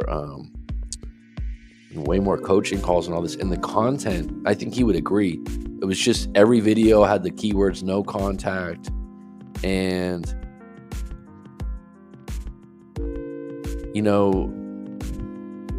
the production of the TikTok videos were not very well. He would say this also. And he's like, I've never had more clients. Have you seen his TikTok channel? Because you know Kyle. No, I don't have any TikTok. Yeah, well.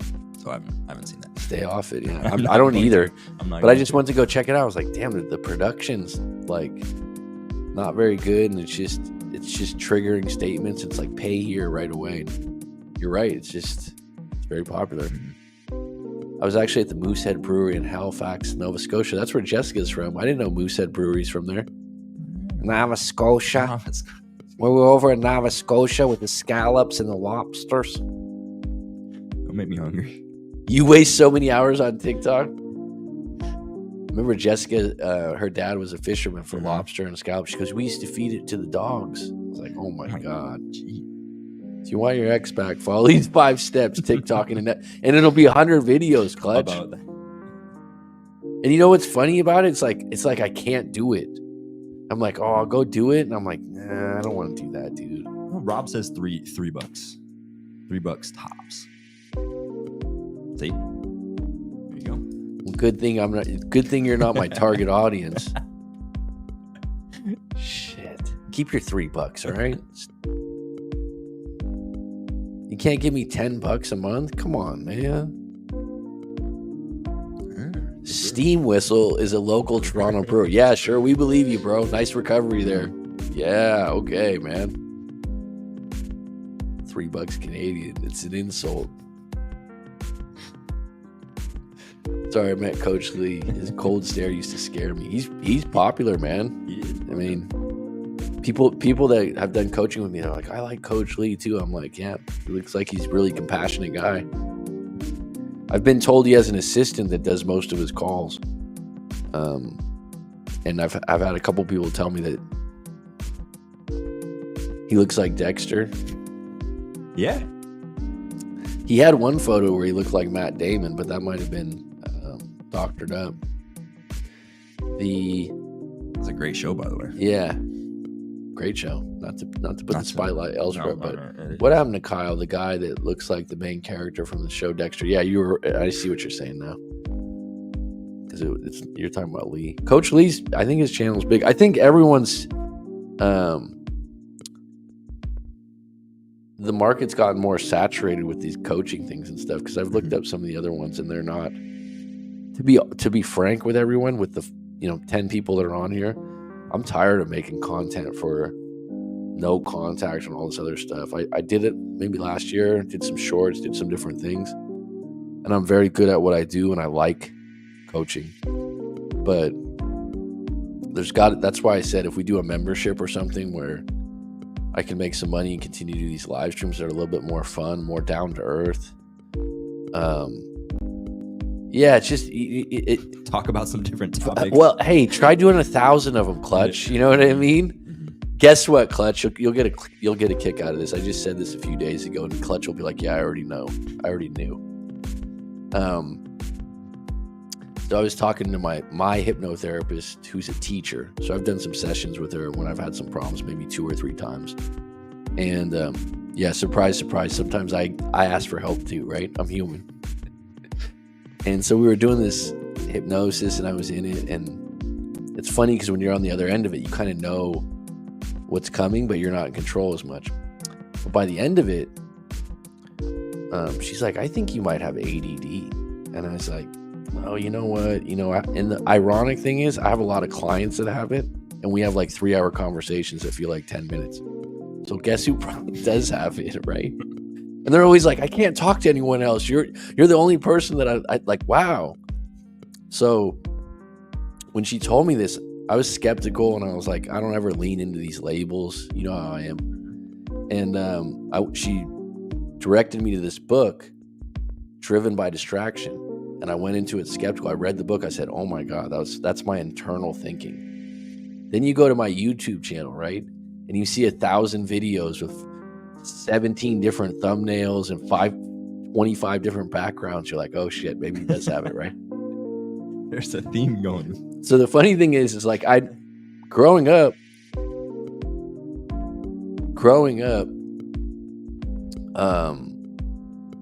I was a kid that always talked in class, like always got in trouble. Mm-hmm. And never got in trouble with like fighting people, but just like teasing and all that. Always talking over people, always cutting them off. Surprise, surprise. And long conversations, long form. But when I read this book, I'm like, have you ever read something? You're like, oh my goodness. So this is why when we used to talk about like attachment theory and there was only 4, I was like, oh, I could be all 4 of those, at certain points in my life. But the ADD thing, when I read the book, I was like, me. Like, whoa. Other like, and it was just the way I process. And you never thought about it before? No, no, because to me, this is how jaded I was about something like that. Labels. Growing up in the Bay Area and my age, no one labeled you that. Only kids that were kind of rich and they needed an excuse why they weren't getting good grades. So the parents would always be like, oh yeah, little Charlie's got ADD. That's why he can't do this. That's how I always looked at it. But now it made sense. It made sense to me when I looked at it. And right now I can joke about it. I'm functional. I like who I am. It's not a problem or anything. But when I first read it, I was like, oh shit. Right? Like, where did it, like, that's exactly how I am. AD is usually a sign of not being heard as a child. It's a way of gaining control by obsessing over. Thanks, dude. Thanks for going clinical on me, Clutch. When I'm trying to be lighthearted about something that's not something I wanted to brag about or anything. But he went, okay, thanks, man. All right, Mac, tell us. Shit. Thanks, Clutch. Yeah, I was never heard as a child. You caught me. Let's break it down. Just stayed in my room and threw a tennis ball against the wall. Yeah, I did that a lot, actually. The way of gaining control by obsessing over something. I don't know. Saying that whenever you have one of these labels, we're all different, right? We're all different flavor of ADD or anything like that. So, certainly not overly hyper, but I do get antsy when I have to sit for a long time. But if I could look at this, an hour and a half, right? So hey, you're doing good. But the ironic part is, there's a lot of clients I have that have it, and I've got off the phone. I'm like, do I talk that much? Do I do that? You're seeing like a little bit of Hey, Brad Browning here. And today I'm going to tell you how to get your ex back. And it's 3 simple tips. Those 3 simple tips are: call them on a Sunday, right before they're thinking of calling you. And if you stay on for the next 5 minutes, I'll tell you how that happens. The one that he did that was the craziest was, he goes, this is what you want to do. And if you stay on for 5 minutes longer, I'll tell you the secret to get your ex back. This is the top breakup channel on YouTube. Right? And then he goes, I remember I made the video a long time ago. He goes, so what you want to do is you want to tell your ex, hey, I'm just passing this place that we used to eat at, some significant place you used to go to with them. Right. Just to plant a seed in their head and go, hey, do you remember how to get there? I swear to God, this was a video I did early on. And I did a video, so early on, it was 5 or 6 years ago. I did this video, and I went, so what if they say use Google Maps? They come at you. You know what I mean? It's like that's gonna kill what you. What a fucking idiot. Like, you know. And the ironic thing is, when I first started my channel, a friend of mine that was in marketing was like, you should model Brad Browning. And I was like, dude, come on, man. I have more self-respect than that. Come on. It's like, oh, you could have made a lot more money like that. Yeah, okay. Well, sorry, dude. I don't want to act like a mannequin with a fucking mind. Jesus. I remember one time when I did the Brad Browning thing where I was making fun of him. Someone was on the live stream. Hey, Brad Browning was really great. I can't believe you're going off. He gave really good information. It's like, okay, sure, fine. You just need to start shitting on all these different breakup coaches, and then that'll be some good conversation with people. Yeah, that's what America is, right? Let's embarrass each other. That's part of our culture, right? It is. It's what it is, dude. It's what basketball is now. Yeah. Some guy falls, everyone goes, whoa, dude. Dude, he just crossed him over and the guy fell. Ooh.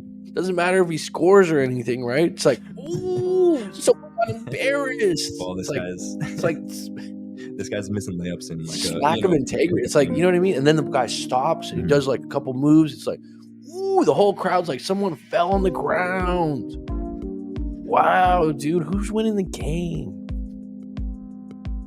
It's like in a nutshell now. Now there's so many things where people just like to embarrass people, like publicly. They put someone on the camera It's like Kevin Samuels, who just passed away. I'm not shading any light. He would have some good things, but a lot of times he'd call people on and just basically, easy targets of how stupid someone was or something like that. Try to get viral.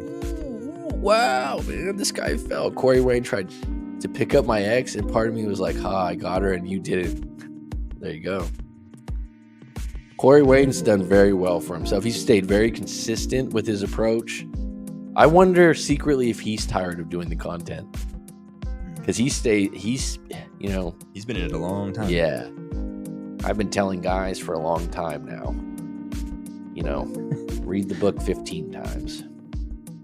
And the book will tell you. And the funny thing is, I don't know about you, Clutch. I've met so many guys through coaching that read the book 15, 20 times, 10 times. They follow it.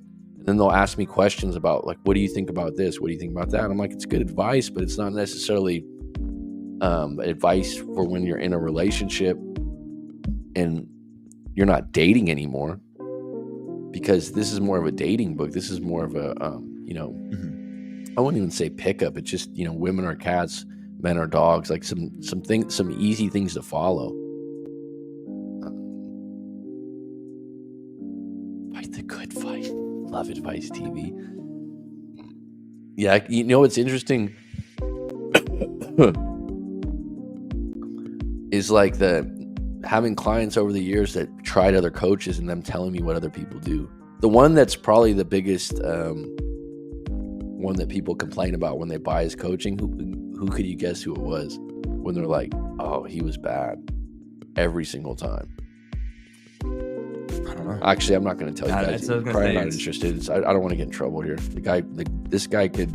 Oh, I don't want to say anything. He's a dangerous dude. Corey Wayne doesn't do as many videos. I don't know. I think he does. He releases a lot on other, like, Instagram and stuff. I got respect for Corey Wayne. He does a good job. I mean that. He's like he's a legend. One of the first people to be on YouTube. Yeah, and for stuff sure. Like that, right? For sure. And he got, he was smart in the way he did his book, and his book has substance. It's a useful book. So, I've known a few people that have actually done coaching with him and have come to me after, and they said we gave similar advice, and it was a lot more expensive for his advice, but at the same time it was good advice. And they said with him, he says this, he just, it's just strategy. Where me, it's probably a little bit more my ADD. I'll talk to you for an hour and a half, 2 hours, and we'll go into your feelings, and we'll go into why you feel some way or this or that, where he's just going to be like, don't ever talk to her again. You know what I mean? It doesn't really branch out. Yeah. Well, that's how it is. It's if someone wants to get... Yeah, you go into it. Brownie Method's speaking is very odd. If I received a message like that, I would laugh so hard. He's popular too. He's like, yeah. Those are the kind of guys that are going to become AIs now, like watching the WA before. What you have to do is just be like, give me the voice of this guy. What he kind of, generally says. ADD could be from past feeling that keeps you in a freeze, fawn or fight, or there's a fourth one. Yeah, go ahead, guys, pile it on. I just got vulnerable, and everyone's telling me how messed up I am. Right? Keep it going. I'm a hybrid ADD. Okay. You're in and out. You pick your spots. I'm not in the corner going. Right? I got through college. It took me 6-7 years, but you know what? I moved a few times. That's the thing. ADD to me, and I know you guys have done your research on this. I know Clutch is a research guy. To me, after I read that book, it's just the way I process. It's not as much like, and I could be wrong because there's different clarifications about this. It's the way I think. For example, this is the best way I can describe it. And this I've done some work on myself with my own issues. I had an alcoholic parent. I've had some trauma in my life and all that stuff. And I've probably shared bits and pieces in the live streams. I personally don't think it's directly related to the ADD. Could be wrong. Someone else could be like, wait a minute, man, you're not, I think it's more, just like I said, how I operate, okay? For example, I'll start something and then I'll start something else and then I'll start something else. I'll start something else. For example, I could be having a conversation and I process very quickly. So I'll cut people off. Okay. Or I'll have a creative idea and I'll change my channel 3 times and change the thumbnails. Like it's not that you can't sit still. It's almost like your mind just runs. Like it starts a new opens a new loop, opens a new loop, opens a new loop. Very good at multitasking, very good at improvising.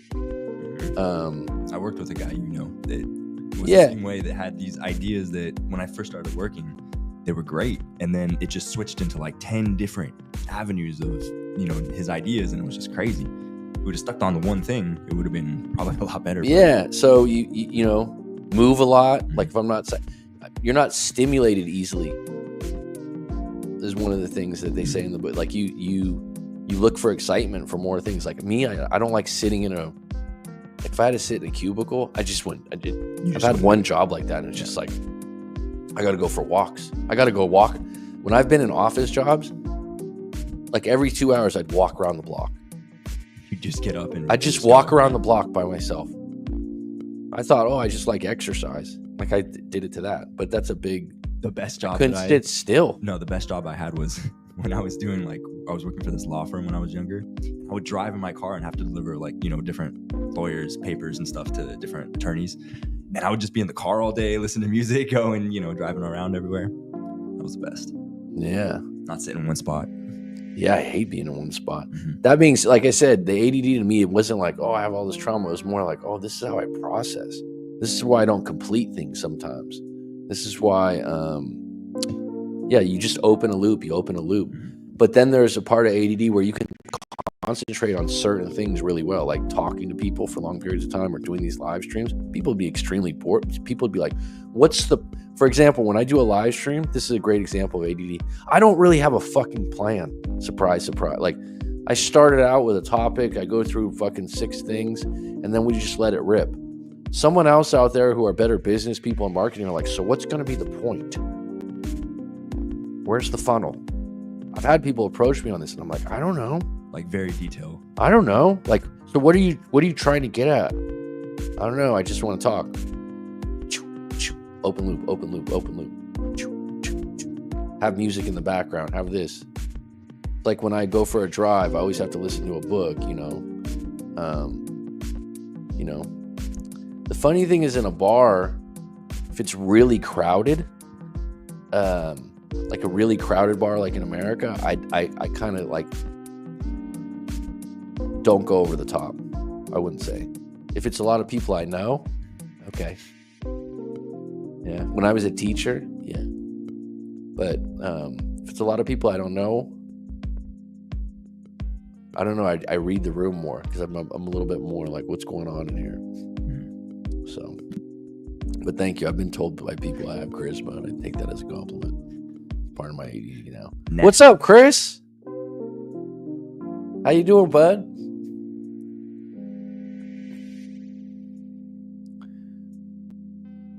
Yeah, I stopped teaching maybe 3 years ago. Has it been that long? Yeah. Oh, wow. Yeah. Yep. In the first year, I missed it. Didn't miss the money, but that was never why I was in it. It was a great life experience. But yeah, just have more of a group of regular clients that have not just breakup problems, but just want to talk sometimes. And so I really enjoy that part of the job, getting to know people and developing my own style, my own way of doing it. It's nice.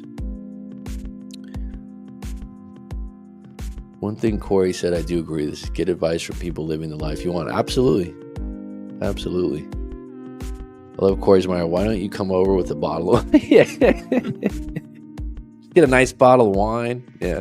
Mm-hmm. So go away. I can't listen to any of his new podcasts. It's brain rot. It's always easier to have you get your ex into bed ASAP. Yeah, that's an interesting one that over the years I've had some young clients like in their 20s that are guys that are like, I couldn't hook up with her the first date.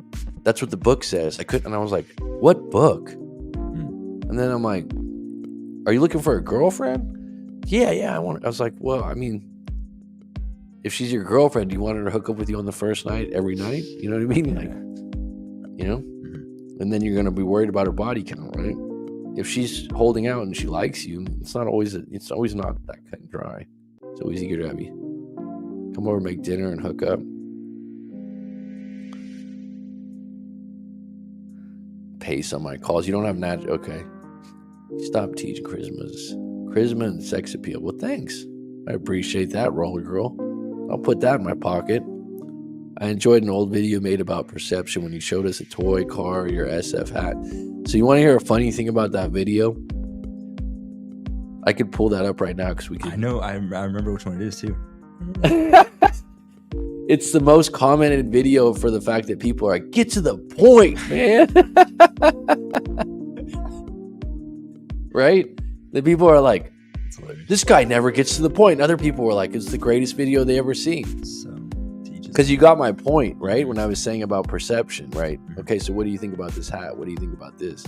It's like, didn't you do a follow-up to that video too? I might have. I think we did I think that was part of it. But people, every once in a while, they get a comment like, this guy never gets to the point, god damn it. And it's like, well, that's your perception, dumbass.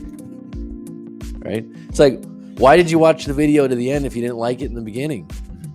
You know, they wanted totally to make it fine. They wanted to comment on the video. It's funny when you do YouTube and the comments you get. Surprisingly, over the years, and the funny thing about this space, so someone might look at the channel and go, oh, wow, 10,000 subscribers. It's not very many for 6 years, right? But it's had 1.6 million views. That's a lot, right? It's kind of, you know what I mean? Yeah. When I was in California, you know, people are coming up to me. They're like, are you Coach Mac McCarthy? You just can't eat anywhere, dude. It's just impossible. I've had it once on a dating app, though. She's like, are you on YouTube? I've seen your information. And then I went, she was cute. I said, yeah, did you want to go out sometime? Crickets. Just let me say, just want to check in. Are you that guy? Right? So even though I'm a coach, getting left on red happens to everyone, right? That's probably the biggest thing in 2024 that people have a lot of trouble with or take personal. And I get it, because it's one of those things, if you think about, getting left on red wasn't done in the 80s or 90s ever. It's a new thing. The equivalent would be like someone just ignored you that you went out with. They didn't answer your letter in the mail. Right? You're super tall. Well, I'm 6 foot. I don't know if that's super tall, but I think 6 foot would just be at the start of being tall, right? What would you consider someone tall? 6 foot or over? Yeah, generally speaking, yeah. And it's about 5 inches a neck. So ignore your voicemails. The 90s equal voicemail. Yeah. That's true, huh? It's funny. I never used voicemail, so. You never use voicemail? Why? Did you have a I just always remember when nice one. Wait, did you have a pager? Yeah, I had a pager. Did you do like a high school? When I was in high school, I graduated high school in 1999. So 1999. Right. So that was we had pagers. Yeah, I remember with pager code. Yeah, 823. Thinking of you. I remember. Yeah, there's like all the stuff.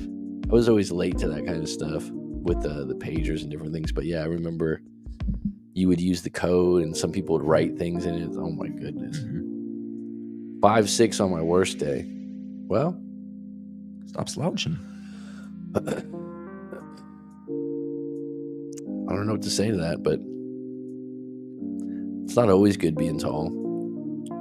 You hit your head on more things. I wouldn't know. How tall are you? 5'10" or 5'11"? 5'10". Yeah, 5'10". So, what's the average for men all over the world? 5'10". Probably 5'10". I would say maybe 5'10", 5'9". Yeah. My father and he had 2 brothers. They were 6 foot. The other one's 6'3". Your one uncle's he's the tallest one. It's like probably 6'3", 6'4", right? Nah, you're talking about Pat, the one you know. He's 6'2", 6'3". He's probably 6'1", 6'2". He's just big. He's just he's big though. Yeah, maybe that's what it is. It's just like Dad and my brothers. They're all big, very big people. And then my grandfather wasn't as big. He's probably 5'11". It's tall people are giraffes. Yeah, my dad's short. My dad I'm a more giraffe shorter in than the me. heels. How tall are you, Flint? See how we just get off the topic here? Come on, guys. All right, so Rob IS has already committed the first $10 to the membership plan. Thanks, Rob IS. I really appreciate that. That's going to help us out here. Would you guys do this on a Zoom format? I think that's what they do on the school platform. Zoom. Yeah. The only thing is people go, I'm not going to show my video. You could just talk. When you are small, everything is about size. Well, yeah, everyone overcompensates, right? Whatever it is we don't have, we want more. Grass is always greener. Unfortunately, height can't. Although I do have a client that's short that showed me that there are surgeries out there to get your. Yeah, you can get your legs extended or something. I've seen them. Well, dude. If you want, we can set up a GoFundMe. If you want to get to Can I 6. get two more inches to add on? Okay, I'll do it. Is it really true that they could do that? I think it is possible. It's not a lot. Like, you can't go crazy with it, but I think you can get a few inches if you really wanted to. I've seen guys that do it. 5'9". All right. I've heard that certain yoga can give you an inch on your spine. Just your posture. Yeah. Yeah. I don't know if an inch does very much for height, but it does it for Who's other gonna- things, who's probably gonna for other notice? people. Yeah, they break your bones and extend them, but you can never jump again. So good, Really? but You can't jump. That's it's crazy. bizarre. I thought it was a joke. I thought it was too. Like, I've seen it a while ago. Client but of mine sent me the videos, Yeah. and he was like, "I'm thinking about." I was like, "Don't do that, man." and it's a crazy surgery. Like, you're in a cast for like a really long time. No more basketball. 5'9". That's pretty tall. An inch makes a difference, So man. you'd like to be 5'8" would really. Here's the ironic okay. thing: is I was 5'6" till I was 17, probably. Jesus. Yeah. Oh my god. And people would run into me people would run into me when I graduated, and they'd be like, "Wow, you got tall." Everyone would say that. That's But a big jump for. That I was late. 5'6", and I was 5'6" and 110 pounds, 120 pounds. I think on my first license. The lady at the driving the DMV started laughing at me when I walked up to the car. I swear to God, I remember she was like, That's mean. "How old are you, honey? That's mean. When are you, like 12?" I always looked really young. I mean, with CRISPR, extra height will be a child's play in 30 years. Oh yeah, CRISPR's good. Yep. What is CRISPR? The gene editing. Oh, really? technique. Yeah. So we're gonna have all tall people everywhere? Well, probably. Bonnie James height? Okay. Ronnie. Hey, he scored 2 points. A couple games ago. What do you think about something like that? What? DNA for your kid? Would you do Oh. it, B? I mean, That yeah. means yes, but he Yeah. doesn't want to disclose it. I mean, it's super controversial, so I don't know. It's not a thing right It now. wasn't a hard no, though, for sure. It was But I like, mean, if you you know could what? guarantee- Wait a minute. Okay, if you could guarantee that your kid came out, I mean, it's all like that. What's the movie? Gattaca. I think have you seen that movie? No, I haven't Gattaca? seen it. It's a futuristic kind of dystopian world where it's basically like CRISPR, where you can edit your genes and you can pick the sex me. of you can pick the sex of your kid before birth, and you can make sure that they don't have any diseases or anything like that. And I don't know, I forget exactly what happened. His family didn't have the money to do it, or he just had a congenital heart something that he couldn't get fixed, so he didn't have the CRISPR technology for him. And I don't know, it's crazy. I can tell you're sold already. I mean, it's interesting because if you could guarantee that your kid didn't have any diseases and was and everybody else, if everyone else was on steroids and you're playing a sport and you're the only one that's not on steroids, it's like, all right, maybe I have to give into this. Where's it end, though? But Because I've noticed about people that get into that kind of stuff, or they start Mhm. changing, like the book Psycho Cybernetics. It's like, if your mind doesn't go with the thing, you're still going to be unhappy. So the key to happiness is what's enough, right? And the key to happiness is dealing with when you're sad or hurt, knowing that you can't just be happy like that. That's the part where everyone's like, I just want to be happy. For how long? Well, what do you mean? What do you think? you can have infinite happiness all the time, every day? And someone might answer, yeah, I know someone like that. Do you know them 24 hours a day? But that would make the things that are good like less good, right? Because you're already that high. Like you don't really experience. How old were you guys when Jersey Shore premiered? That's personal. Come on.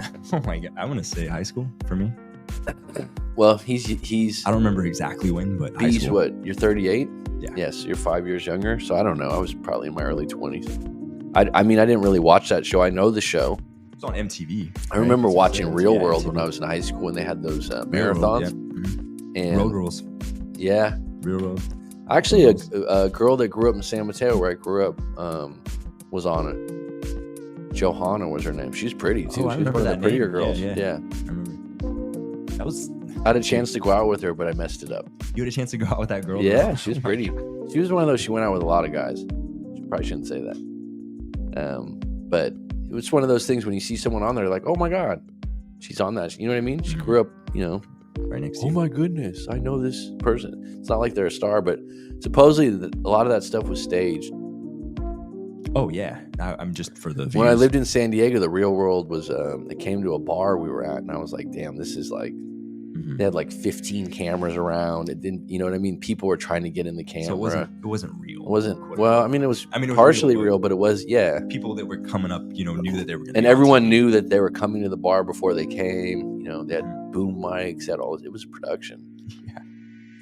And if you know you're on camera, you're gonna act a little different. So That's kind of when MTV, I think, started down the turn of like, we're going to do this reality instead of making, music videos. they also chose people that they acted, or they all looked like they were from Abercrombie or something. Mm-hmm. What happened to that girl that was with you when you got fired? Do you both still keep in touch?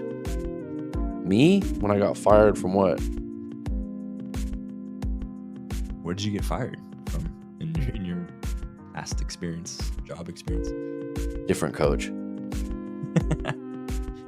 Dating sites still say that a woman still wants the 666. Well, I guess what if there was a 666 dating site where you had to provide evidence of all three of those with no face, right? That Walgreens store. You got Man, fired? Eduardo Martinez rides on all my stories, He right? knows the stories. Man, that's fucking good knowledge, dude. Fucking good knowledge, dude. You remember that story? Whatever happened to the girl? She got fired too? Wait, what happened? Yeah. No, that was a long. I was in high school. Since I was 16, I always worked like at a retail place. I worked at Sears, and then I worked at Long's. Dude, Eduardo's got a good memory. Wow. It's like CVS. We had a Mhm. little green vest, and I Mhm. did 35 millimeter pictures. That's how old I am. Fucking archaic. Oh, this is okay. Now I know. Yeah. And I was outside of my Bronco, like my 1988 Bronco, which is now a classic from what I've heard. And this girl that I went to high school, she had moved away. We had went to Grid. If anyone knows what that is, like the one prior to prom. Oh. And we were always cool. And I remember she's like, hey, and I went out to the car and we were smoking beaties. Yeah, I know. You know what beaties They are? were popular when I was like that age. I Yeah. don't even know what that is. It's like a form of a cigarette or something. Almost like a cigarette that's like flavored. I thought it was so cool, and we're talking. I think it was like 30 minutes. My manager came out and took a picture. 2 states away and Trump is the winner. Well, thanks for the update. Appreciate that. Yeah, he just won another one I saw. And the manager came out and was like, took my picture and stuff. And I was like, yeah, I'll be back in 5 minutes. And he was like, what? You've been gone 10. We used to have to clock out on a stamp clocked out thing. This is how old I am, how I've had that. ancient that is, for 10-minute break. Yep. Yeah. And we got paid like $6.75 an hour. It's criminal. And I went back inside and all these 1-hour photos had come in, like where people needed to film, and it was all stacked up and someone else was doing it. And he's like, I'll see you upstairs in the office, Mac. Right on up. Let's go. Had the duster in his back pocket and shit. I'm like, all right. I was always just a smart ass at that age too. I was like, all right, Alan, let's go. And he's like, I'm writing you up. I'm not going to fire you, but we'll talk about it tomorrow. And you just don't respect me. I caught you out there. I'm like, dude, you were laughing and you took a picture of me with a Polaroid. Thought you were joking around. He's like, you just don't take me serious. And I'm thinking to myself, no, I don't. You're a fucking manager at Long's. Like, then I left, and then the next day the head manager was like, we're gonna create a business relationship here. You have a choice. You can get fired or you can resign. Sign here. And I was like, I'll sign. Okay. When I was a kid, those jobs were a dime a dozen, man. You know what I mean? I was like, all right, I'll go to the mall and get a different one. But at first I was, if I'm going to be honest, you're kind of hurt, kind of upset. Like me? And then there was the whole thing. My sister had worked there for years. So my sister was like, she worked there. So did you know those people? And then when you walk out, everyone's like, oh, you're like, what happened? What happened? Like the walk of shame? It wasn't even a walk of shame. Everyone's just like, yeah. And I was like, oh, yeah. And they were like, oh, you fired you? Oh, yeah. Da-da-da. Thanks for bringing that up, Eduardo. Slap that on my profile with the ADD thing. What other stuff can we go through? Max previous that funny history. Yeah. These are those live streams that, everyone goes to the channel and they go, why don't you make videos anymore? I just noticed you have all this long content. It's like, yeah, you'll never watch it. But I got one guy out there named Eduardo Martinez from Las Vegas who's loyal.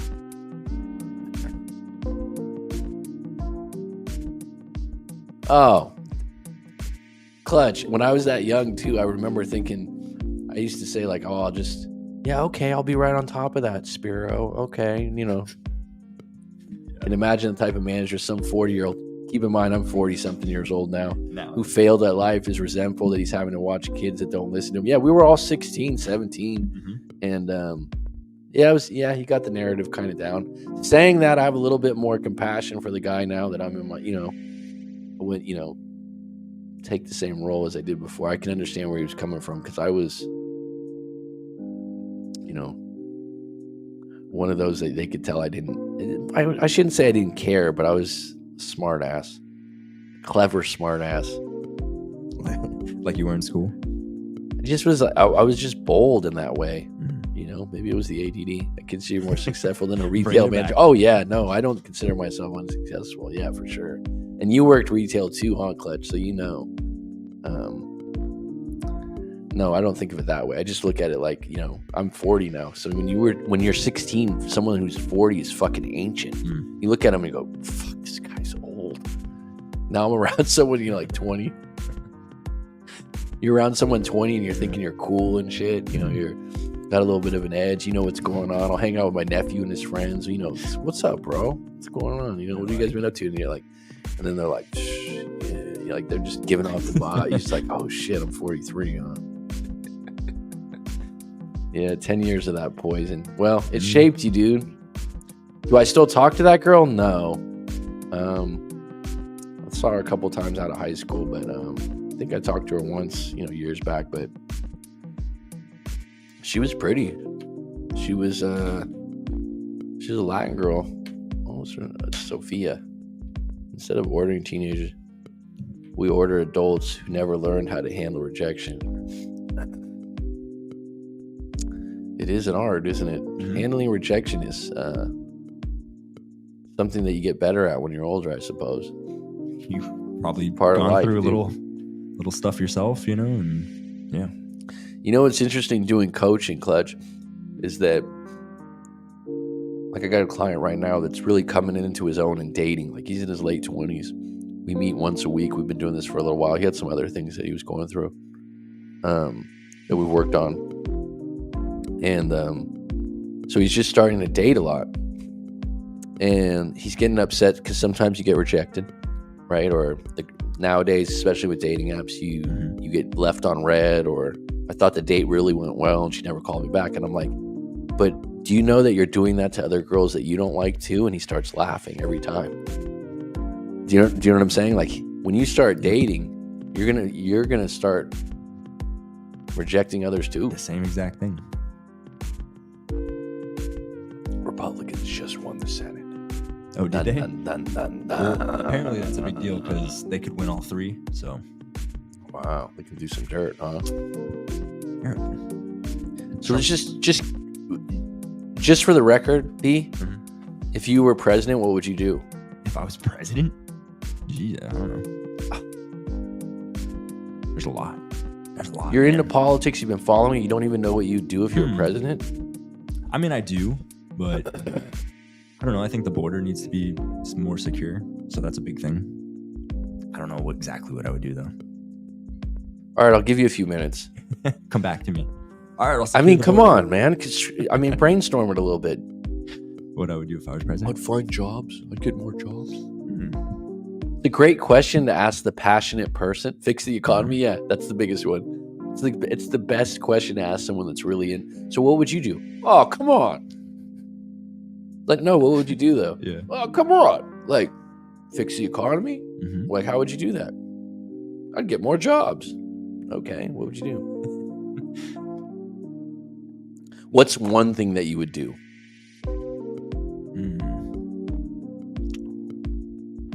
Yeah, no tax on tips. I like that one. They both say. You're just gonna agree with someone else? I thought that was a good one. Oh, I have to. You're a young politician, aren't you? I You're like, have let me to- see what the crowd wants. Hold on. So I can't say a good idea. I have to. That was your idea? No, I mean I can't agree with a good idea and say that's. What I would want do. one original idea if we're gonna have Original. you as president. Jesus. If we're gonna have you as president, you gotta have some original Something stuff, that no okay? one's ever thought of. Sounds like you're sounding like some candidates out there. I would bring back Gorilla Biscuits and Big League Chew, the ones that come with small trivia card and stable bubble gum. Absolutely, that's a great one. Yeah, I might be on board with that if I was It's a president. bit of a stretch, Eduardo, but that's fine. I think you'd have a small portion of the vote. Bazooka Joe, if anybody remembers that. If I were president, 2 girls at the same time, Office Space reference. So blame it on Office Space, huh? It's not for me. I'm just, quoting something. I love Office Space. What is that? Every joke's half true. During middle school or high school, did you or Clutch or B play hooky? You're Yeah, I did. how old are you using the word hooky? Hooky is a Something yeah. my It's mom would that's an use. old folks. And then you're like, just to let you know, ditch school. In middle school, high school, many times. Middle school, rarely. Yeah, same. I liked middle school, but in middle school is close to the house. But Middle high school, school, yeah. Middle school, you're still a little too young to really kind of get away with that. I think. I mean, you probably can. Oh, we did it a few times. Yeah, My I sister think was you 5 can. years older, so I'd be like, my sister would call in for me, so you just missed the whole day. Oh, high school, I was 18, so I could sign myself out. So, but when I was a senior, I could sign Remember, myself out of class. Yeah, I was in 6th grade, and I remember we did that, and all my friends came over. We cut class, and I had BB guns, the Red Ryder BB gun, Oh, the pump, pump. lever, Yeah, lever pump, right? Like, and we opened up the windows and shot cans. I was too much of a loser to play hooky. Didn't come out of the shell until. I mean, how are you a loser if you didn't play hooky? It means like you're, a good little soldier. yeah, like that's not. Yeah, no, I It always feels weird when you play hooky and you're like, I should be in school right now, or I'd be doing Well, they this in didn't. school. When I was in high school, there were certain places that would allow you to leave for lunch. Mhm. Like that was a thing. Oh yeah, we left for lunch. We were never allowed to leave for You lunch. couldn't take your car and go. And our school had no cafeteria. The food sucked. There was no So they wouldn't let cafeteria. you take your car to go like off. There was campus? like they sold either Domino's pizza. Mhm. There was a salad. There was like a hoagie sandwich that was made like pre-made in a fucking plastic bag. Not great choices, basically. Chocolate chip cookies, which were my favorite, and milk. And like sodas. That's it. That's all they sold. And it wasn't like there was nowhere to, Yeah, we had the basic stuff, pizzas, whatever. But we could leave. Anyways, we but left. yeah, I wasn't, once I didn't play basketball, I kind of Mhm. did my own thing. But I always got good enough. I was never one of those people that had to go to night school or fail class. I always thought like, you can't get a C. Like That's the basic. that was, to me, that was like, I don't know, I can pass any class. Mhm. So I wasn't great in high school, but in middle school, I got straight A's. Sometimes I look back, I think the school was maybe just easy. But I had straight I was A's. bad in school. I'd like, but high school, went to honors, I think freshman year. And I thought, what am I doing in these classes with all these nerds, dorks? I thought I was too cool. That's why you were, acting up in class. Yeah, it's just like, oh man, these guys. Playing hooky. Yeah. We didn't do that. I liked college way more because you got to choose your classes. Mhm. I like that. It still took me a long time though. I looked at like that a little too much. It's like one of my clients that says, "Oh, I'm not graduating college. I'm 22, and it's going to take me 2 more years." I was like, I was 25, I think 24, 25. What are you in a hurry for, dude? You took a year off, didn't you? Or well, I always worked while I was in college, so. But didn't you take like 6 months or something, or you said multiple times? Oh, okay. Yeah, I did like 2.5 years of junior college. I could have had an AA degree too, and a double major. Just add so many units. So you didn't even finish. You left before your AA. Well, someone had told me, they're like, "Oh, you might as well get the AA." I'm like, "What's an AA degree mean?" And he's like, "Oh, it just stacks up on your resume. I have an AA, I have a BA." Do you think? I don't think people look at that. Oh, now, I mean, you could probably back then, fabricate one. But he was just saying, like, why not get it, right? A friend of mine. And then I went back to the junior college, and they're like, "Oh, you just need to take this one class, And I never did it. But I went to, and this is a sign of sometimes some form of ADD, I went to like 3 or 4 different junior colleges because I moved around so much by choice. I went to 2. Yeah. So San Diego, I had Mesa College, and then Kenyatta in the Bay Area. Mesa, they're good for sports. Aren't they good baseball or football or something? Probably. San Diego's a big baseball area. Even a lot of big time baseball players there. No, but even my friend out of high school went to one of the JCs there, and they had like a stellar program. And I can't remember which. There's a lot of them, but I know that there's a lot of good athletes down in that area. All right, my voice is getting a little raspy. Anyone have any closing questions?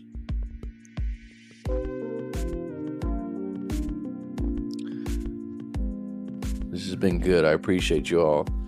The truth of love. Everyone's waiting to see that because the election's about to. I know it's 2:47. Then I'm surprised you don't go for the Padres, Mac. They're San Diego based. Dude, I'm a Giants fan, bro. Born and raised. Padres is no.